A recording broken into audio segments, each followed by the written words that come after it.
Sports Talk Live here on this Tuesday evening, January 21st, 2025. What's up, everyone? Hopefully everyone's having a fantastic evening tonight. This is going to be interesting, guys. It's going to be interesting. It was an interesting day already, Eric. Did you see what broke this afternoon? Well, you wouldn't have had an interest in it. My phone lit up this afternoon. Everyone was talking about, or maybe you won't, but maybe the guys in the chat will. Last week or so, about a week ago, I was heading over to play some oldies on oldies96.com. I'll be there right after the show or whenever I have to depart. I have to get over there and do the show.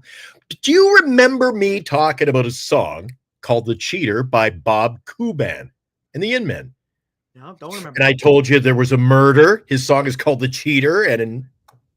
Anyway, so the lead singer, that was all, the history of that song. He died today. And I was just talking about it on the show in passing a week ago. Oh, wow. Spooky. Hey, now. Watch out. Yeah. Hey, Dave. And what was his name? Are you familiar with the group The Band? The Band. No. Do you know The Band? No. Don't know The Band. Oh, Garth Hudson of The Band died today. He was 87. I know you know The Band. If I heard a song, I might know it. Eric knows music quite as on the level as I do, but all right, you would know. Up on Cripple Creek, she sends me if I spring a leak. You don't know? No, don't know that one. What about take a load off Fanny? Take a load for free. You put the load right on me. Maybe. Oh, but wait. I rode into Nazareth. Ace, what's this? Rag Mama Rag. You know. There you go. That's the band. Ace knows it. Ace, there he is. Way to go. Garth Hudson died today. So musically, and the guitarist for Thin Lizzy died today. Holy crap. I know the boys are back in town. The boys are back. Well, the boys are back in town. We're going to talk about what it is to be a fan. And perhaps we'll get into the term fanatic tonight at some point. Did you say term of fanatic? Do we have to start this off right off the rip with a freaking dictionary? Yeah, we're going to have to. There you go. Here we go. Guys, first and foremost, this information we're about to explain in detail is not peer-reviewed. There is no scientific measure in understanding what it is to be a fan. This is all subjective. Everyone has their own interpretation. There's no right or wrong answer, I guess you could say. Well, I guess there can be something wrong, but we'll get into this. Anyways, let's get into it right off the bat. What is a fanatic? A person with an extreme and uncritical enthusiasm or zeal, as in religion or politics. Synonyms: militant, hothead. I don't know about the bigot, but a zealot and an enthusiast. All right. So and also, I did a search for that topic today, Eric. Go for it. And a word that came up in the conversation, the definition, it is an ardent devotee, an enthusiast. But, however, the fanatical side, there's a distinction. It apparently rests on someone who is unreasoning. If you're a fanatic, you're unreasonable. And look, you're all in at all times. And here's the thing. It says an extreme and uncritical enthusiasm. And again, that could go both ways, right? You could go, you're too uncritical in the negative, or you could be too uncritical into the positive, right? That's kind of where you can go. Now, in the description, I say, is there standards? Is there standards to be a fan, or is it just, hey, you're a fan? There should there be criteria if you want to be a fan of a certain team? That's what I'm trying to get at. And I'm going to change my hat. That being said,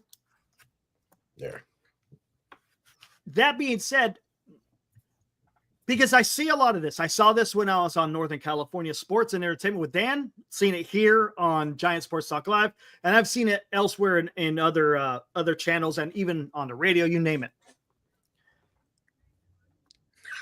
Logan. What's up? Nice. Oh, Logan bringing in, I was doing my fun facts and trivia last night.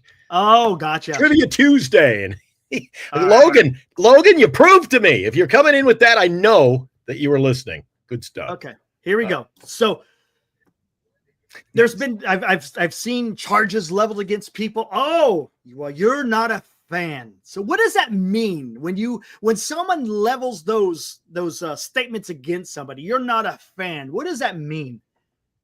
Let's dissect that. What is that? I really don't understand what it means. And again, I kind of put this in the description. Is a fan someone who wholeheartedly believes everything that the team is doing and they could do no wrong? Whatever decision they make, whatever direction that they go, that is the way that you got to stand behind it 100%. And vice versa. Are you a person that constantly see always the negative? Always see the negative. You know, sometimes there is, you know, on this channel here on Giant Sports Talk Live, we never talk about. I ain't as good as I once was, but I was good as I ever was. Man, you know I can't. 5 times.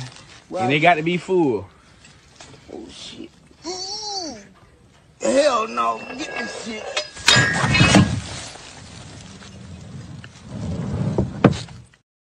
As I was saying, we're never negative on this. But anyways, it's just, hey, I'm trying to make a light in the mood here. But, I mean, look, you got to be somewhere in the middle, right? I mean, again, being a fan, usually that just doesn't happen. Especially being, hey, the human race, if we were all down the middle, you know, we want to see some of the things that are going on in the world today. That's a subject for another day. But, I mean, I don't understand that, where people just like to, and again, whether you're a homer or whether you are a freaking absolute firebomber against the team, you know what? I mean, you're still a fan. Glenn, you're very critical of the San Francisco Giants, right? I've been critical of I'm a big fan, but I wouldn't call myself a homer. I like to call it, there's guys who see, even among the fandom, there are guys who accept that. I call a spade a spade. Some poo-poo on it. Others are like, hey, I agree with Glenn. Sometimes you say stuff and guys come in the chat. As always, I agree with Glenn. So I think they, you know what? They get on another good word that I can think of when it comes to a fan or a fandom? Let's hear it. Bandwagon. There's a lot of that. You jump on and you're in no matter what, right? There's people, yeah. If they're doing well, they'll jump on, quote unquote. Exactly. Yeah. So that's what I call a fair weather fan. That's fair. Okay. Hey, fair weather fan. Now I get that, and that makes sense. That makes a lot of sense. But I mean, there's a lot of times where people will go out there. Well, I know more than you as far. I don't know. Not necessarily know more, but it's almost like I believe in the team so much that what my word holds more weight than somebody else, right? You know what I'm trying to say?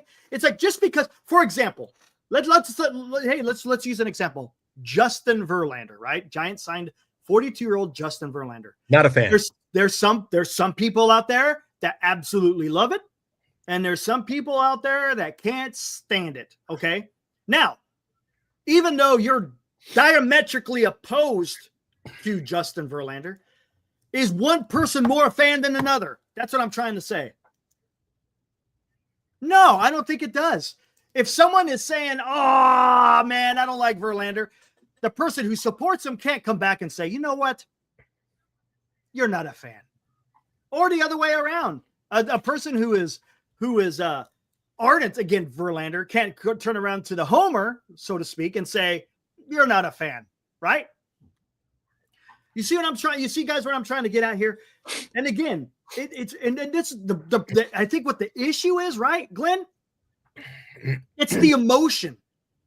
You could almost, to a certain extent, depending how into your team that you are, it could be right up there with politics and religion, right? I'll do a 180 though, Eric. You don't necessarily have to be a fan of the Dodgers. Mm-hmm. Or the Padres. Some in here, not the Blue Jays, or the Yankees, or the Mets. But Eric, while we're Giants fans, we are also collectively baseball fans. Yes. There you go. What does that mean? We love the game. I can watch. When I was living on the East Coast, Eric, late night. God, you know what it's like. I'm going over to do the oldies show at midnight. So I'm used to hey, 11 o'clock, the game's coming on, Eric. Not like the West Coast, of course, when the game starts at 4 in the afternoon. So I get to watch a lot of Dodgers, Mariners, Angels, their home games on the MLB package. I can watch a game. Doesn't have to be the Giants. I cheer for the Giants, but I love baseball.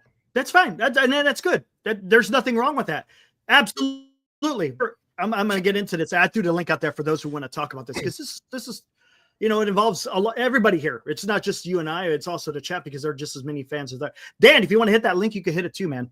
But that's what I'm trying to say. It's like I just don't like it to where people try to hold that over you as far as the whole fandom is concerned. There you go, Dan.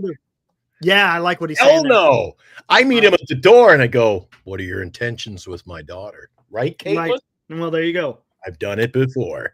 And usually I say, I don't mind going back to jail. Going back. That scares them. But this gets a little bit weird because again, I'm going to talk about this, the emotion. And I was kind of alluding to political talk and religion because if people are true, there's a lot of diehard fans out there, man. Diehard fans. And it could be, look, we're using San Francisco Giants, but it could be for any fan because I know we got a lot of Dodger fans in here and Yankee fans, Dodger fan or Padre fans, Mets fans, Toronto Blue Jays fans. You get so worked up about your team. Like Greg. It's emotional, man. Really, it does. It's almost like it's a personal affront if you're criticizing the team that they absolutely live and die for. I used to be like that, Eric. The older I got, that's fair. There's other things in life. If Bernice says, I want to go out to dinner and the ball game's on, well, I go out to dinner. The ball game isn't my be all and end all in life, man. And I've never seen the players when I'm having a bad day, an emotional day, as your buddy Chardal would say, Eric, I know you're having a bad day, so I'll sing you a song. When you're having a bad day, yeah, your wife will call you. Yeah. Matt Chapman doesn't give you a call. Adamas doesn't give you a call. They lose a game. That's another thing about being a fanatic, Eric. The team loses a game, dramatic game, and I see them across the street at the bar or having dinner and joking around and laughing. Meanwhile, I see fans that are like going bananas. Mm-hmm. That's being a fanatic too. That's fair. And here's another thing. Mark, you bring up another fantastic point. And I'll tell you what it is. I see this from a lot of people. Should the amount of time that you have root for a specific team have any consideration on whether you're a fan or not a fan? Does it hold more weight? Look, I understand you may have more history of what the team has done because of longevity. Hey, this ties in to Hall of Fame. This ties into Hall of Fame talk, guys, and we'll get into that later. Yeah. Because if you take out the time consideration, is anyone that much more of a fan than another? Look, are you that much more of a fan just by the nature of the year that you were born? Well, we should do a scale later, Eric. What defines that level of intensity, right? So hell of this, hell of that. Says. Okay, where's he up? Says, I can't stand fans who don't know their team's roster. I've met people, they're wearing a Giants hat, and they go, oh, I love the Giants. Oh, who's your favorite player? Oh, I'm all of them. Yeah. Dude, yes. And you could say that falls under the category of what you said earlier, Glenn. Bandwagon. Fair weather fan. That's a fair weather 100%. Exactly. I love those Giants. I go, hey, you're the dude who lives in my building. How many games do you go to? Oh, I don't go to any games. Okay, so you don't go to any games. You watch them on TV? Oh, once in a while. But I'm a big fan. Well, yeah. Right. Hey, I mean, I can't wrap my Toby, noggin around that one. Toby, I know you came in first, but now I'm bringing in Dan first. And look at that. Look at what he's wearing. Oh, he's wearing the Rodney. He's wearing the Rodney. Yeah. Whoa, hold on, Eric, before you bring him in. Yeah. Before you bring him in, and I know he'll appreciate this. Oh, I know where he's going. Oh, cool. And Cool. now, you were another going special Schweighal, guest appearance on Giant Sports Talk Live.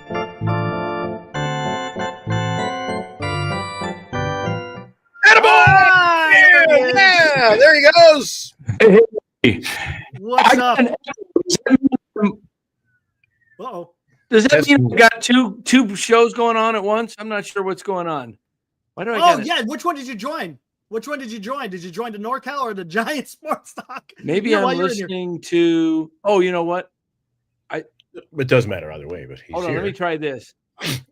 I might lose you, and I'll have to come back if I hit That's the wrong fine. button. That's fine. All right, amateur hour. We'll be hit back. the Okay. Let's bring in Toby. Hey, Toby.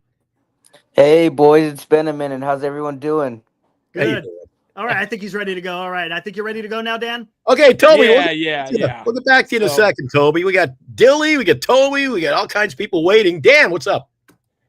Oh yeah, I thought I would just check in. I won't stay long. I've said this many times. You saw my comments. I've been, Yeah.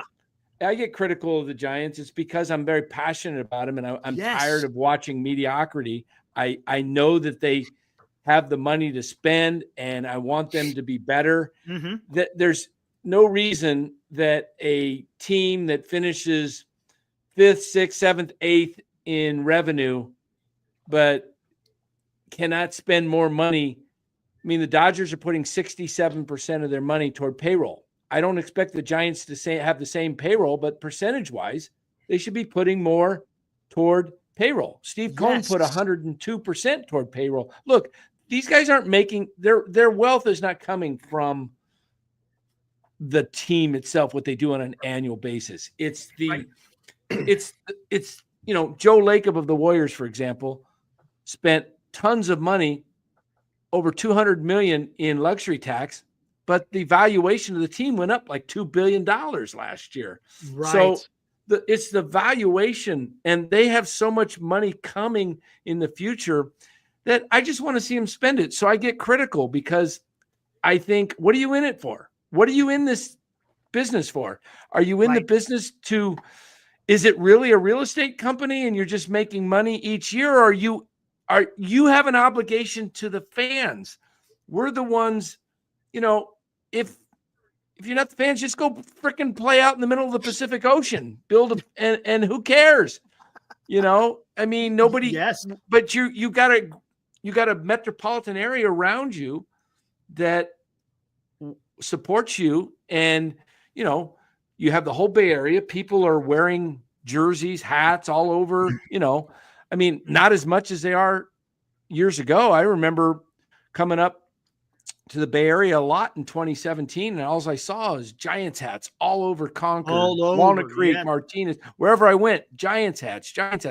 Today, not nearly as many. They've lost a lot of fans because of their unwillingness to be entertaining. So I say this, when I say, people say, well, you're not a real fan, you're too critical. Well, look, sometimes, you ever heard the word tough love? Yeah, I mean, fair. they say if you got a cheating spouse and you take them back and then they just keep cheating on you and you go, oh, it's okay, come on back. No, Right. It's called tough love. You say, do it again, you're out, Right. You keep bringing it back, you're an idiot. Exactly. Jesus. So that's why I said early on in the Holy first, before you guys started the show, I said, as a Giants fan, you got to have a little bit of brain damage. We all got brain damage because we keep subjecting ourselves to the same old crap, but we keep coming back and we take it. Part of being a fan is the ups and downs. It's Correct. cyclical. It's also having a realistic approach that you're not always going to win, even if you are spending money. Look, the 49ers, 4 out of 5 years, NFC championship games, 2 Super Bowls, they still didn't get it done. And a lot of people look at that and say they were they didn't get it done, but there's only one winner. Right. What I want to see is I want to see them win, but if they don't win, I at least want to see them trying their best shot. Yes. Giving it the best shot. Yes. Right. And I don't think they're doing that this year. I said to Eric a couple of weeks ago, it's not so much about winning anymore for me. I just enjoy the game, and it's about making memories. And I said to Eric, I can only remember 2 or 3. Really? Each year, at the end of the year, I can look back and go, holy crap. Remember that night we were down by 5 and we scored 6 in the bottom of the 9th? Last year, I could only remember once or twice. The Friday night game against Detroit, we came back. Walk.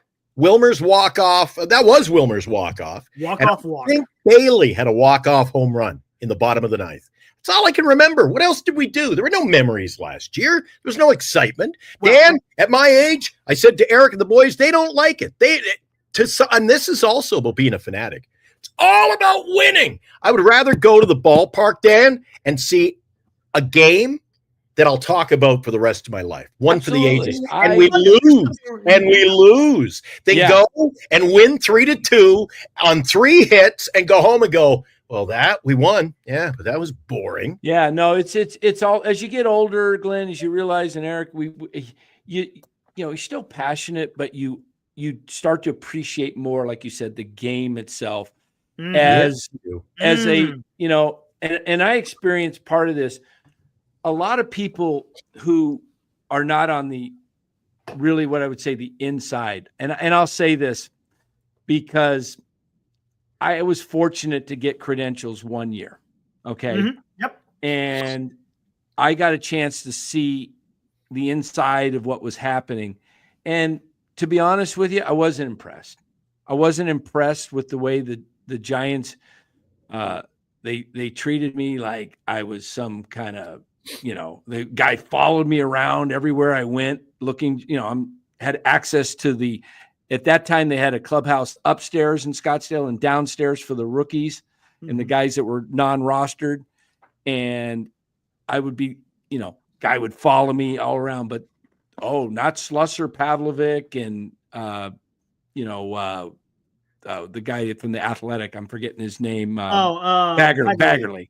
Yeah, all those guys, they had free access. And I understand I was new, but, I was there every day for 30 freaking days. You think after, the players liked me and everything was fine, but they just they were just, and then, the players were really cool, but I thought the management, I just saw a different side to them. And I thought Kapler was kind of a jerk. I mean, one time I asked a question. I remember it. Kapler and they had Peter Gammons was there that day, and Susan Slusser comes out and says,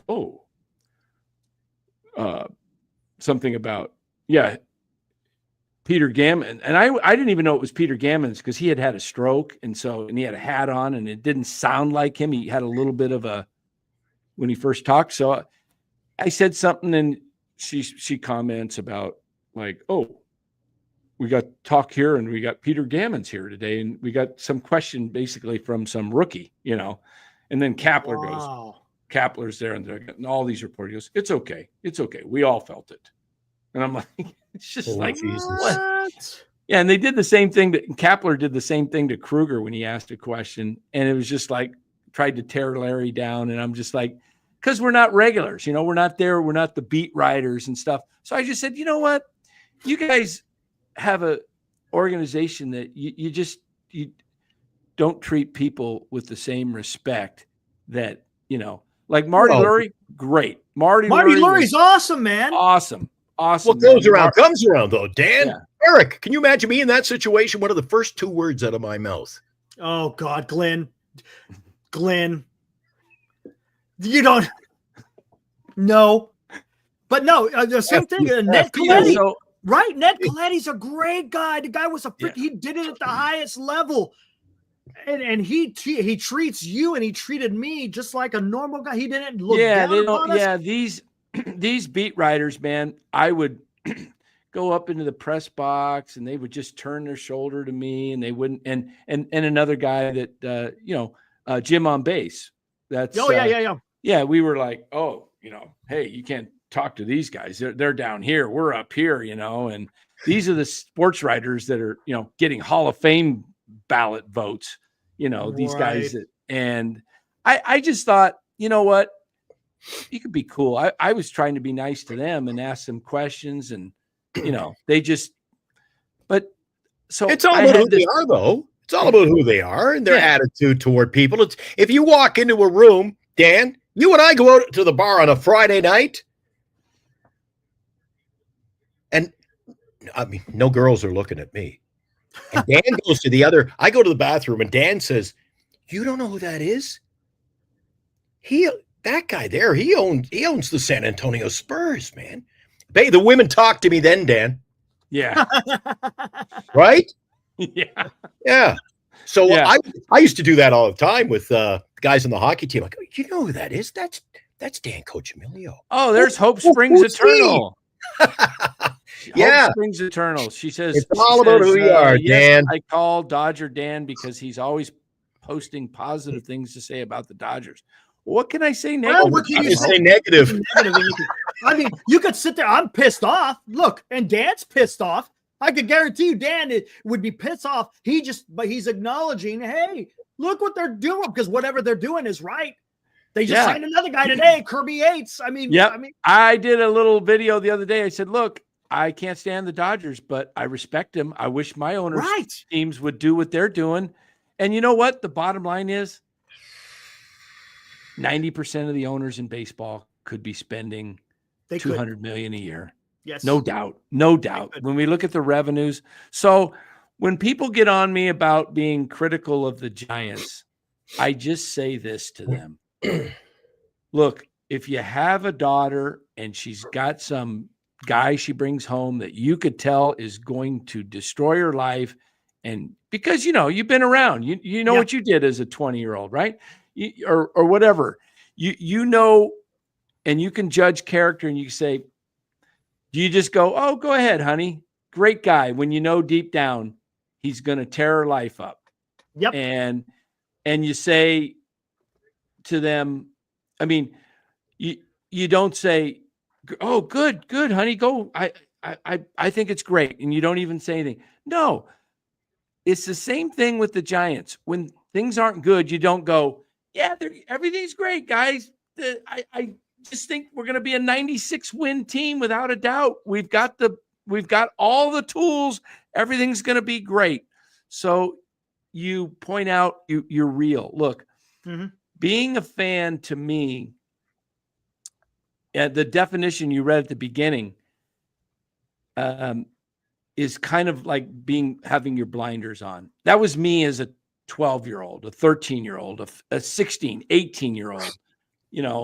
Giants, every year they're going to hope springs eternal, right? Right. First, spring, the grass is cut. The Giants are playing spring ball. They're going to win it all this year. But as you get older, you get wiser, you see things, you learn, you see patterns. And that's why I say I see a pattern this year of, am I going to root for him? Yeah. Did I root against him at times when Farhan was here? Yeah, because I wanted him gone, because I knew the only hope to go forward was to get him out of the building. Correct. Because they were never going to win with him.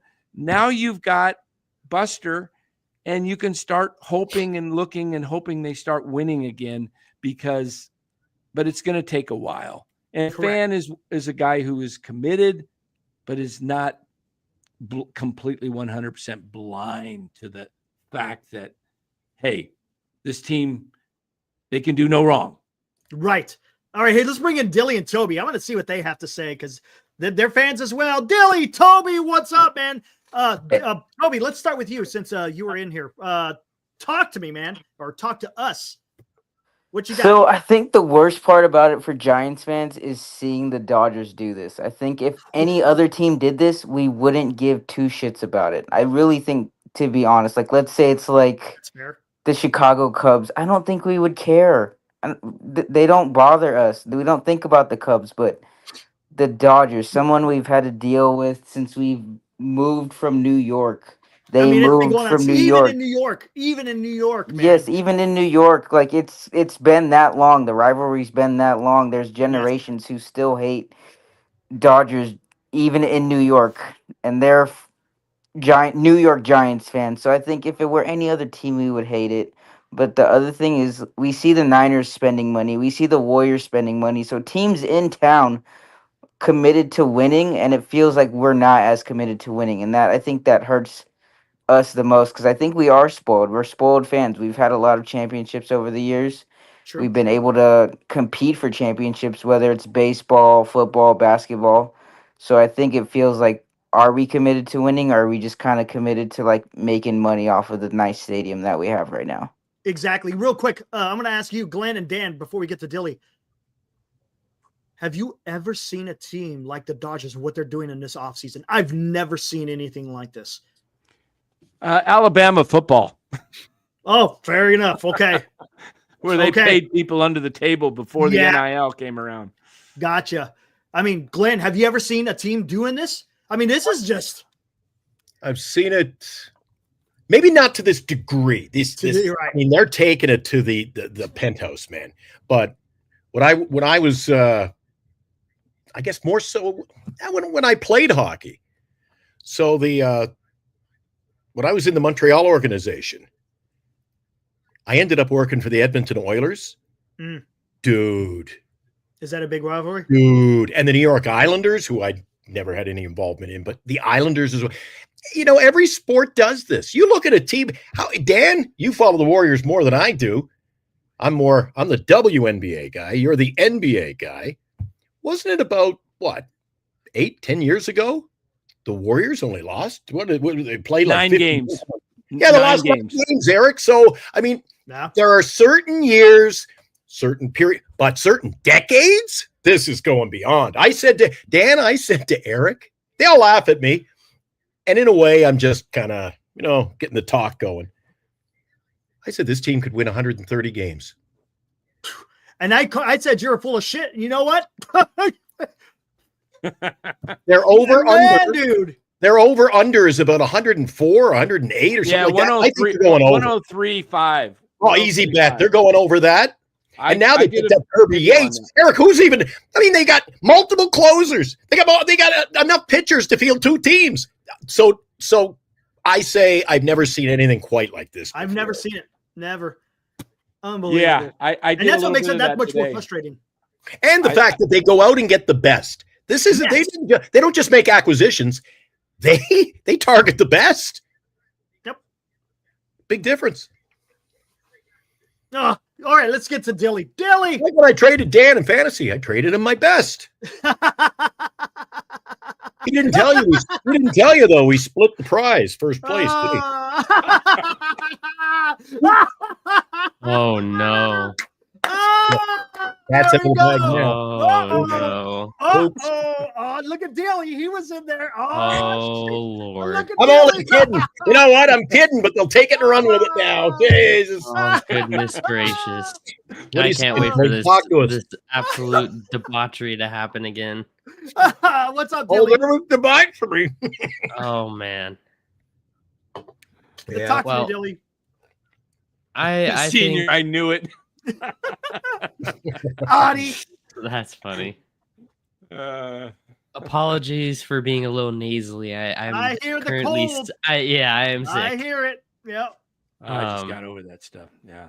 It's not fun. I'm hoping today was the last bad day. But anyways, I think your fandom definitely is like it sprouts from what era your team is in. That's fair. That you start acknowledging the sport. So for me, I was young. I was very young. I was 5 years old when they won their first World Series. Yeah, but come on, Billy. You are young.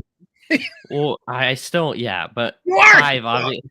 5 compared to 20 is different. So, but when I was 5, that was my first core memory of baseball. My dad would always watch baseball when I was little, but sitting on the couch watching my dad jump off the couch and flip out and all this stuff whenever they're winning the World Series, that like that's an ingrained memory. So I have that's my core foundation for this team, which I think definitely tends to cloud.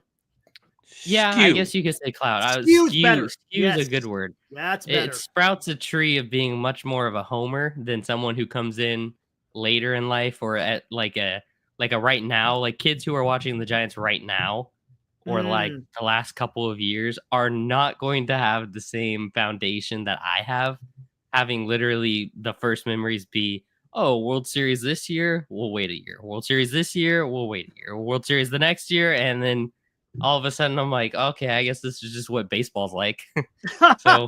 So when you start seeing losing, is it kind of hard? Is it hard to? Yeah, it's like, grasp? well, since your foundation is built on just being successful and winning and having these like this really fun club to watch, it's like, yeah, you were 9, right, Dilly, with the third one? If 14? 2010, 14, yeah, I'd be 9. So yeah, you were 9, so you were probably just at that point really getting a better understanding of the game what itself. was going on? I mean, I would imagine at 5 it was pretty just fun. No, it was just it was exactly. It was just a enjoyable, like exciting thing. And then about 14 I had a good idea of what was going on. 2014. Dilly, were you a circumstance though? Did you grow into baseball for some given reason? Did you see it like I did on TV, or was it because you had a parent who was into the game, like you said? My dad always has loved baseball. He was actually a pretty good baseball player when he played, and he was a pitcher. And so when I was 5, that's when I started playing t-ball, and just like all the stars kind of aligned for me at that time when I was little, because I played t-ball when I was 5. The Giants, which is our team, won the World Series, so it was like, oh, cool. I'm like part of this whole whatever. This baseball thing's not that bad. It's cool. I didn't like watching it necessarily when I was that little because I just didn't have the attention span, and so I got older and started appreciating it more. And also playing the sport that you're watching is incredible because it's like it gives you so much more respect for what's going on the TV. And so like that made it much more palatable to be able to watch baseball games. But I'll be all cards on the table. The first season that I like watched every single game and made it an absolute point to turn on the baseball game and not miss it was 2021. I'd watched the majority of seasons before that. Like it was a special season. Yeah, for sure. If it was the game was on TV, I'd sit down and watch it like with dinner or whatever, night games. If it's in the afternoon, I'd probably be at school, so I wouldn't get the chance. But like I wouldn't watch every single game regardless of where I was. 2021, if the game was on, I was waking up early for it. I was going to bed late for it. It didn't matter. Really? No. I was about 10 years old when I really got into baseball. And I remember the exact week I put on my dad was a big Expos fan. So I grew up watching the Montreal Expos. There's Dan repping. Yep. And the game got rained out in Philadelphia. So I was kind of bummed out. My dad was bummed out. And you know what? They had to air something. It was a Saturday night. So what did they put on? And I'm telling you, dude, this got me into baseball. It wasn't a game. They aired a movie called Pride of the Yankees. Oh, Lou Gehrig, yeah. So that was on a Saturday. Gary Cooper, right? Yeah. Sunday was the last game before the All-Star break. And then on Wednesday night, I watched the All-Star game.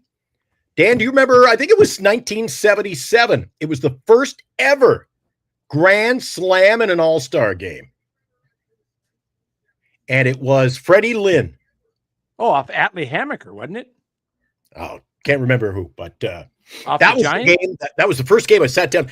Dude, I wish I still had it. I had the scorebook. I made my own scorebook. I was 10. I had a scorebook, and I wasn't scoring properly, but I'm like putting hit to first baseman.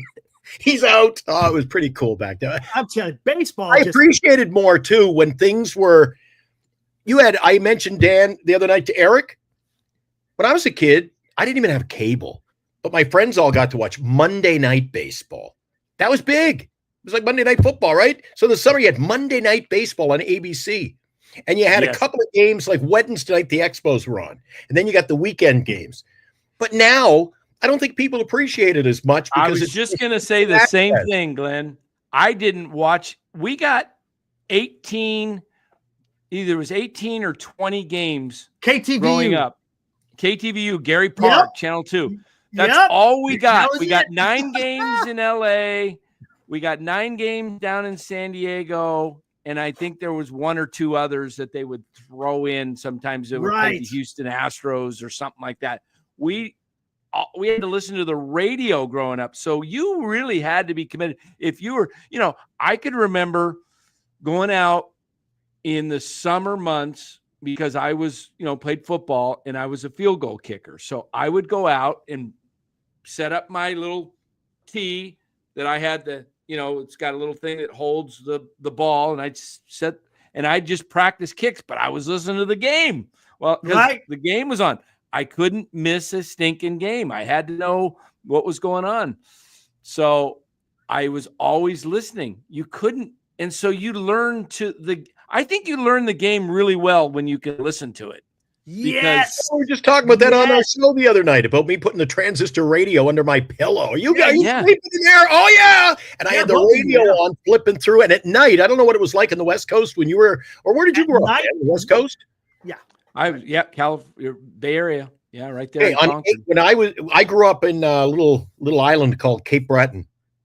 And for whatever reason, and I still don't know I'm in radio over 40 years. So I still can't answer this logically.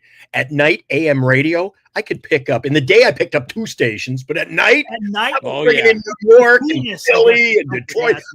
You had that. Yeah, you could bring that in from the East Coast. It. You're on the water, and I don't know how they call it the ionosphere, whatever the hell that is. But I was getting everything. I used to have the Dodgers used to be on. I don't even know what they're on now. I don't think they're on KFI.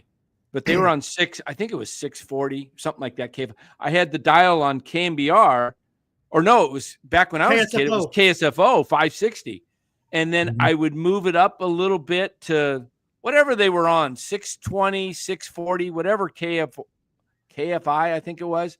But it would come in really good, the signal, and you'd be listening to Vin Scully, and then it would go back. Yeah, it would fade out, and you'd be like, "Oh, what happened? What happened?" We're like kindred spirits all of a sudden now, me and Dan. This is exactly what I grew up with. So but I appreciated it more, and I learned more about the game, and it's more theater of the mind when you listen to the radio. And before the pitch clock, if you grew up, I lived in Southern California too for 13 years, and I used to drive into Glendale to work, and I would be I worked nights. I worked a swing shift or graveyard, whatever, different shifts. But I was listening to the Dodger games on the way in. And I'm just telling you this with Vin Scully. Before the pitch clock, it'd be about 30 seconds on average between pitches. Okay? And you just got stories and you learned about ball players. Vinny would tell you about their childhood, tell you all these great stories. And you just learn so much about players, the game, and you learn about situations, what's coming up. It's kind of funny. We just had the passing of Bob Uecker, and the announcer that worked with him, I think his name was Graham or something. He worked with him. I think he's the Cubs announcer now. He worked with him at Milwaukee. And he said how he learned the game from Bob Uecker. And Bob, with all the situations, Bob Uecker being a catcher, what kind of pitch might be coming in. You'd hear that from the radio announcers more than, just the TV guys. Right. So funny, Bob Uecker, he said, if I would have known that, I would have learned the game first. Or I taught it to you. It's funny. Before Google's invented, Vin Scully was Google, right? When you wanted to listen to a game, if you wanted to know something about the game, man, he told you about it right there live on air. And it's right. You know what I loved about Vinny is he was not a homer. He was not a homer at all. In fact, he loved his favorite team growing up was the Giants. He watched the game in the 54 World Series and saw that the Giants, or I don't know if it was a 54 World Series or whatever it was, but it was right around there. They got whooped like 16-0 or something in a game. And then he said he just rooted for them. And then Willie Mays was his favorite all-time player. Mm-hmm. And, you know, so, and the Giants announcers, Lon Simmons was not a homer. They had Hank Greenwald. They had some great announcers. And so as you grow up and listen to the game, you really become a huge fan of it.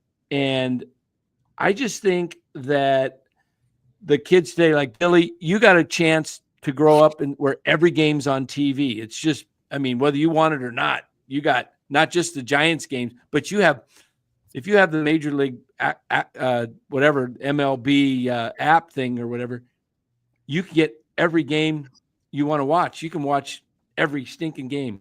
So it's I spawned in at a good time. Yeah, I like the Mariners. I like the Mariners and the Giants when I was a kid. And Dan, do you remember? I mean, you and I are the geriatric crowd in this whole bunch. So do you remember when you were a kid and my dad would come home with the newspaper after work, and I'd go to the box scores because you didn't even know who won the game the night before. You couldn't see it. Yeah, because the reporter was too late for the printing press. It would be 2 days later before I knew the score. Yes, the game is in Seattle, Eric. So they go to print at like 3, 4 in the morning. Get the box score the next day. Wait all day. My dad comes home. No box score.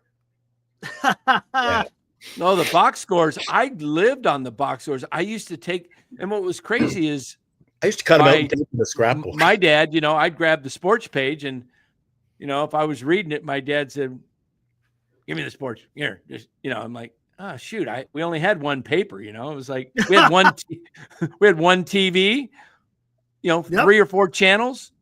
That's and right. Rabbit ears. Yep. I mean, and here you are on TV. Look at this. Yeah. There you go. But the box scores, I'm telling you, I loved the box scores. I just, what was great growing up is you had the box scores every day, and you had the top 10, and then you had underneath, you had the home run leaders, the RBI leaders, stolen bases, and then you'd look at that, and you'd look in this box score, and you'd see, oh, how many did Mike Schmidt get? And you look at the box, oh, dude. You'd read the box score and feel like you just watched the game.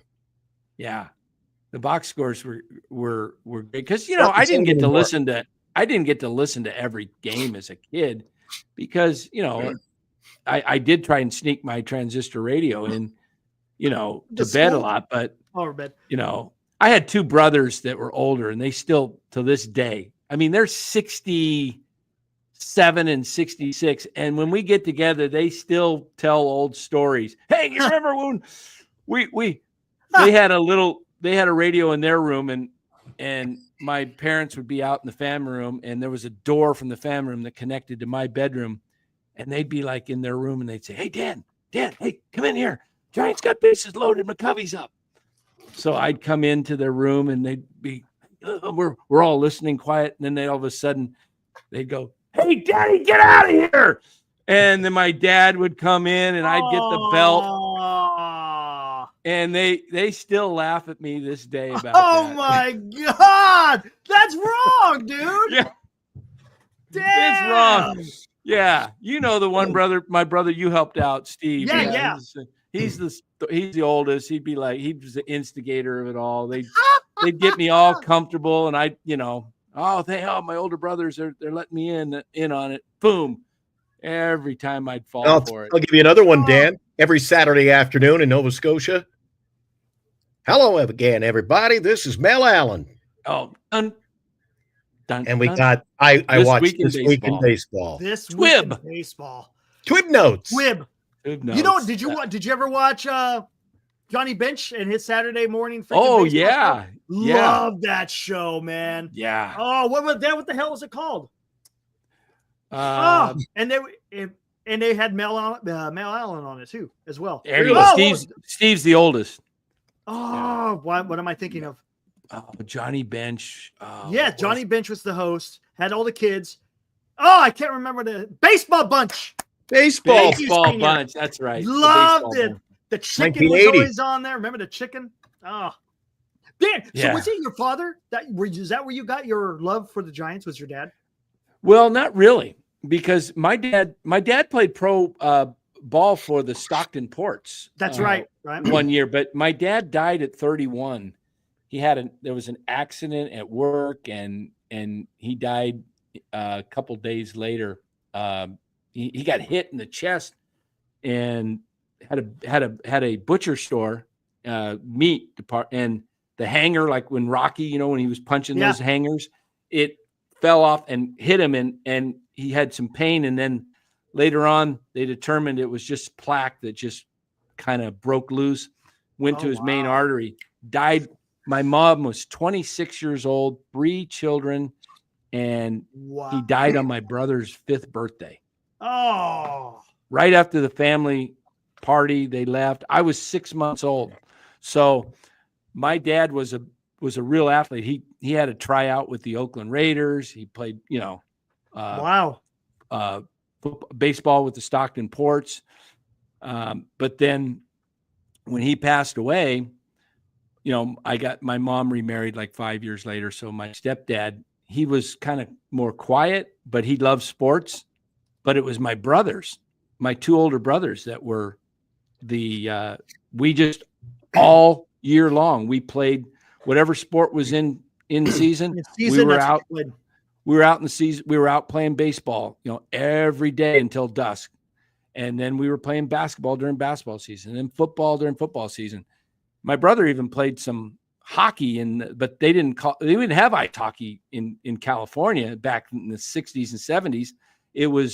We played roller hockey or in the gym.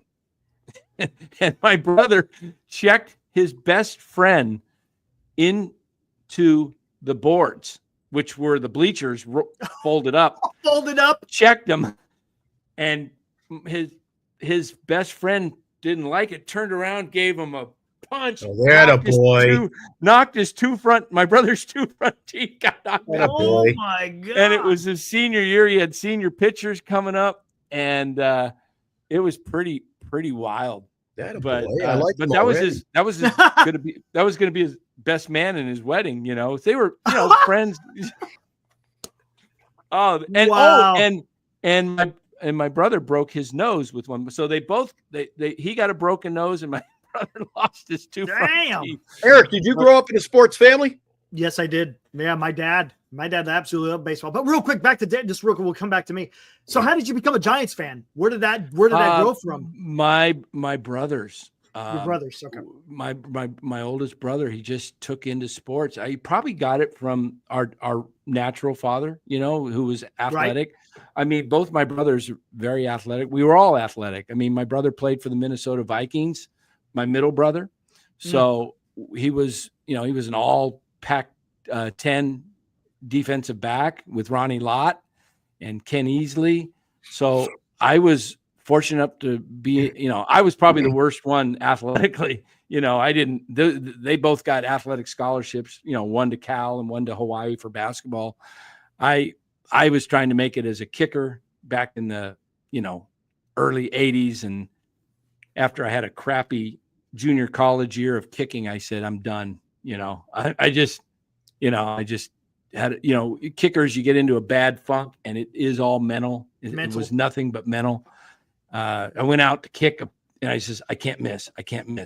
And when I'm confident, I said, this is easy going in. I'm making this, but when you get into a bad funk, it's like, oh, and then you start telling yourself, I can't miss this one, So, but anyway, I got into the Giants just naturally with my brothers. Yeah. We just, and we used to play the schematic little game with you put the little card in the round card in the disc and you spin. Oh, we have a guy on the show plays that, don't we, Eric? Yeah, I think I got. Did I get rid of that clip? I just bought that. I haven't played it yet. Senior. And number one was a home run. I remember guys like Harmon Killebrew, Frank Howard, all these big names, Willie McCovey. they had the wide number 1, and then a 10 was a strikeout. I can't imagine Chapman's card. Half the card would be a 10. But saw that coming. But I mean, it was really fun, but we kept stats even in the games. We just would keep stats. And then when we listened to the Giants games, we actually kept score with a scorecard. Right. I just kept score, listen to the game. And you just learn the game that way. And then when I'm telling you, when we knew the Dodgers, did it look like this? Catico? Yes, Catico. That's it. Yeah, I just bought one at Christmas. Oh, yeah. I'm going to get me one. I'm going to play. Nice. Yeah, I love that game. You could get. It came with cards, but I got they produce. You just order separately. The 2022 season is what I got. There, you get all the cards. That's awesome. You get updated every year. We used to play it, and then we would mark the stats, and we kept the league, and we would have my brother and I would have a league, and we would play against each other. And so, but when the Giants were playing LA, and you knew, like next week, and you'd start watching Channel 2 next week, Giants, we would plan our whole day around that. We would get pumped up for days because we got to see the Giants Dodgers. And it always came down, it seemed like, to the 9th inning. The Giants would either blow it, or the Dodgers would make this great comeback, or the Giants would sometimes make comebacks and win it in the 9th. It just was incredible games. Manny Mota pinch hitting for the Dodgers. Wow. Just a lot of fun. But baseball was a time to – I just loved the game. I just love sports. I mean, And Dan, right? The common denominator of being a fan is what? It's the love of the game or the love of the team. That's where it stems from. It stems from, look, we don't become a Giants fan just to hate them. You become a Giants fan because you love them and you want to see them succeed. Granted, everybody has a different, idea of how they should be great, but ultimately all based on the love of that particular. And not only the game, the competition, because you can be a ball fan. I love Australian rules football. I love hockey. I love baseball. There's just that A versus B. I mean, you put two crickets and have a cricket race. I'm cheering for one of them. Like, it's funny you said cricket because I was just thinking of cricket in my head. A winner and a loser. You know what we used to do? Same thing, Dan, when I was a kid. It was about, we'd keep a scorebook. And my buddies would all come over, and you'd have to wait for like 2 hours for it's your turn to play. But we would have weeks and weeks of a tournament. And do you remember it was probably about 3 feet long? You probably didn't have it. You're not a hockey guy, right? But in Canada, everybody had one of these. Table hockey, and you had to turn the steel rods and get your. Oh, yeah, I played that. Yeah.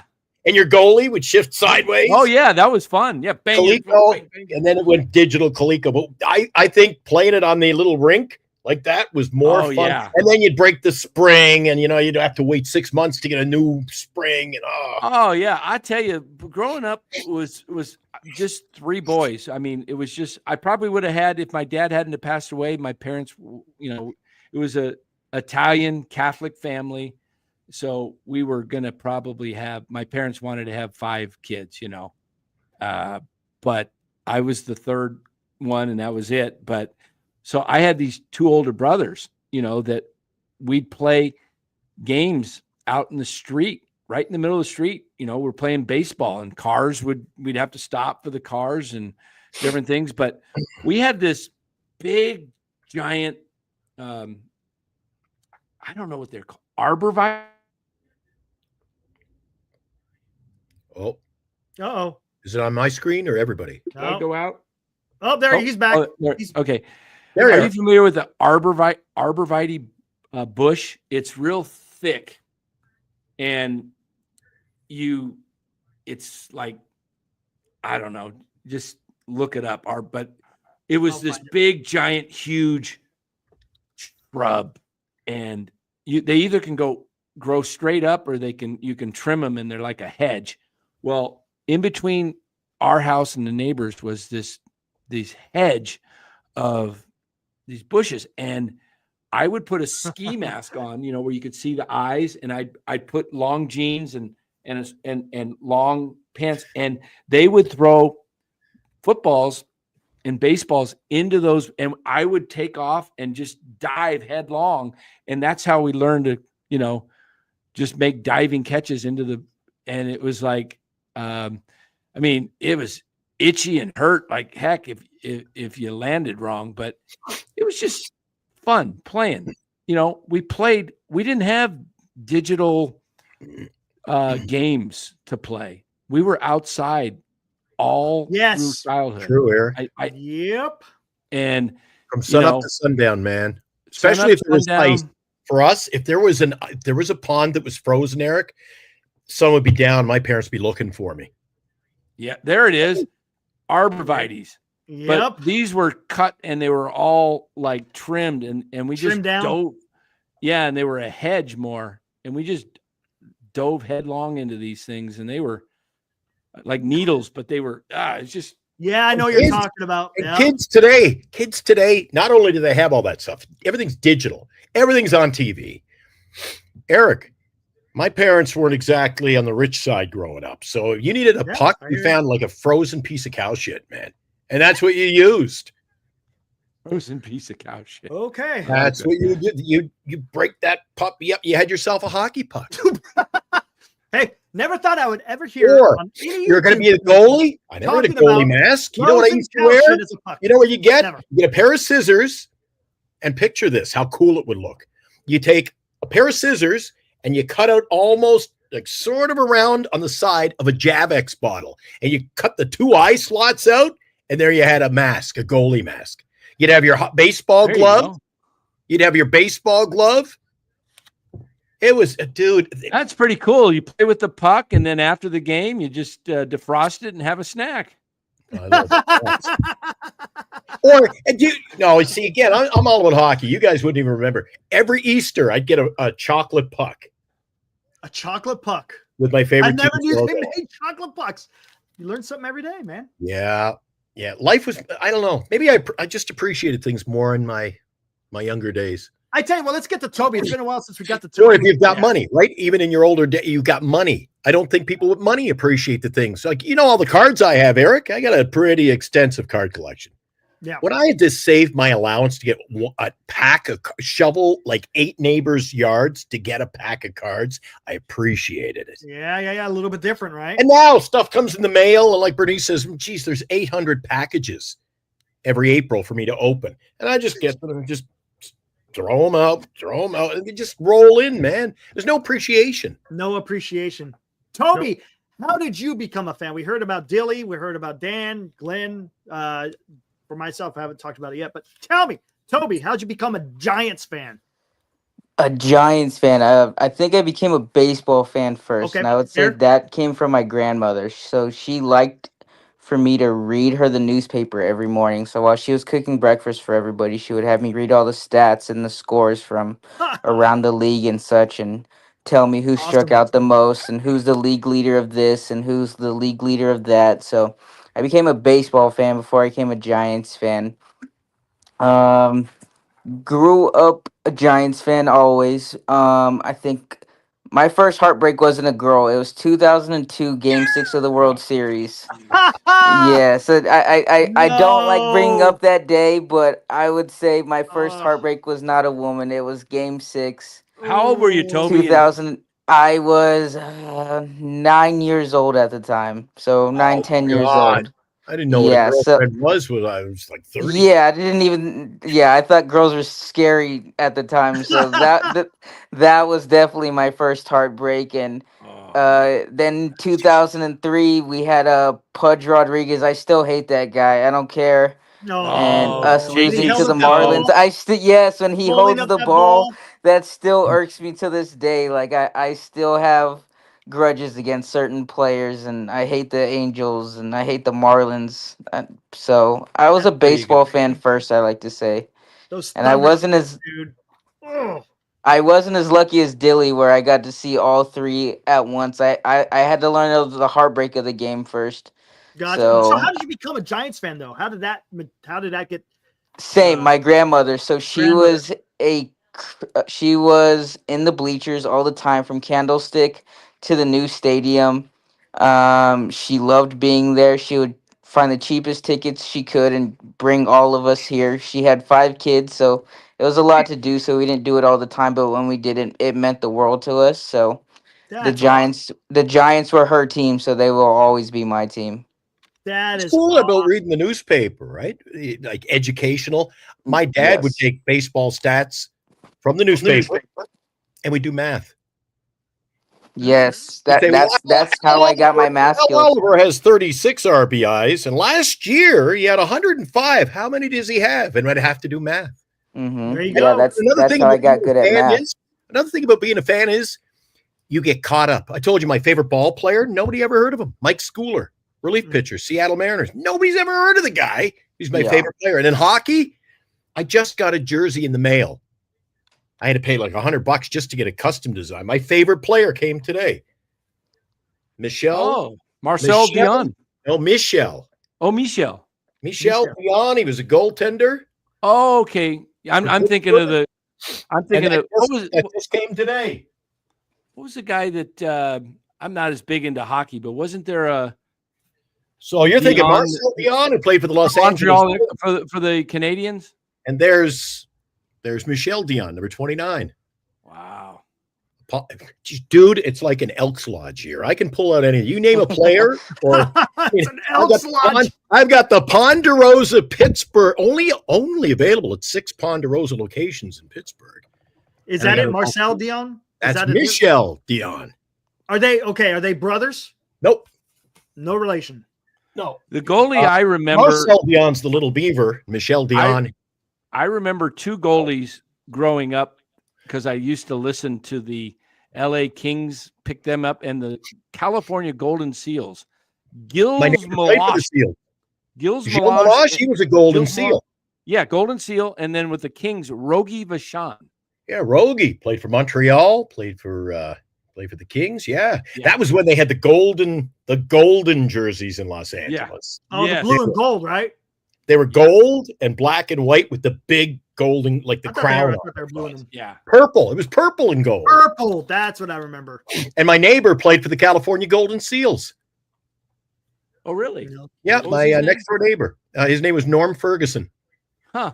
My brother used to mow the lawns of a guy by the name of Craig Patrick for the California Golden Seals. Craig Patrick lives in Pittsburgh. Yeah, he was he became a famous general manager.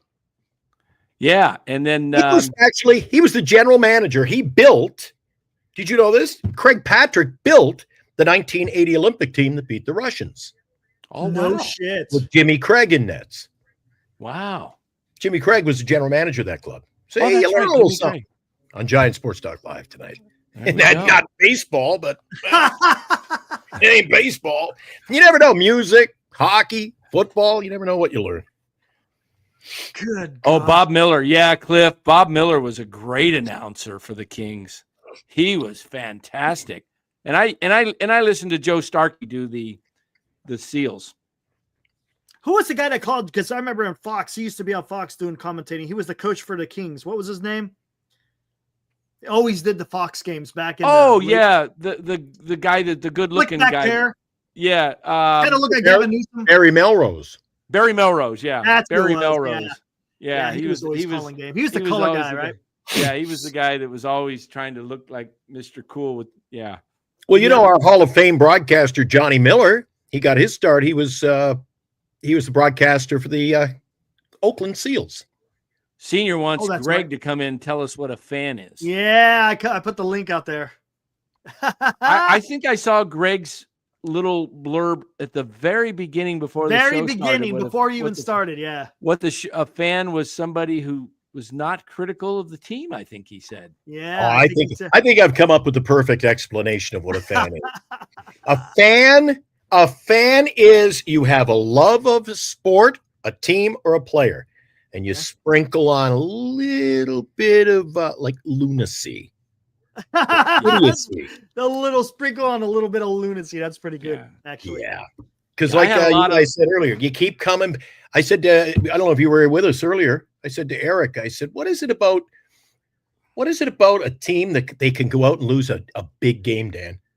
And then when you go down the street, they're at the bar, they're hooping it up, or they're having all dinner together, and you're drowning. You're like your year has come to an end, and they don't care. They don't care as much as the fan, I don't believe. No, they don't. They really don't. Because I'll tell you this: when you play the game, and you would know this from playing hockey, and you go out, you feel like you had somewhat of control of the game. You gave it your best. You just happened to get beat by a better team that day. And you can be frustrated about it, but you can say, well, we left it out on the field, on the ice, on the court, whatever. Fans, we second guess and go, oh man, should have, could have done this. If he would have done this. Well, when you're playing it, you just said, hey man, got beat by a better man today. That's my brother, though. Yes. Me, I was usually long gone before the game was over. I'd be kicked out for second fight. And no, not you, Glenn. No. I had a short fuse. I jumped in one night. I jumped into the opposition's bench, took on the whole team. That was pretty rabid. Yeah. Oh my God! But kind of get back to what we were talking about. It's and Dan, I think you summed it up nicely too. Is there's nothing wrong with criticizing the team again, it's what we feel as a fan from watching the game. Hey, I don't know if that's the right decision. I don't know if this is the right direction, and it's okay to do that because you just, again, like you were saying, we just want the best for the team. Everybody has a different idea of what that best consists of. Again, it's all relative, so to speak. So again, if someone is like, oh yeah, whatever they do, I'm all for it. You're kind of not, you're not having that critical thinking, so to speak. When one of the reasons I said lunacy was because, Eric, that I guarantee you, having been on this earth and cheering for every sporting association you can imagine, one thing that is a common denominator for all of us, no matter who we cheer for, and that is you are in for one hell of a lot more heartache than you are happiness. Good point. That's true. A damn good point. That's very true.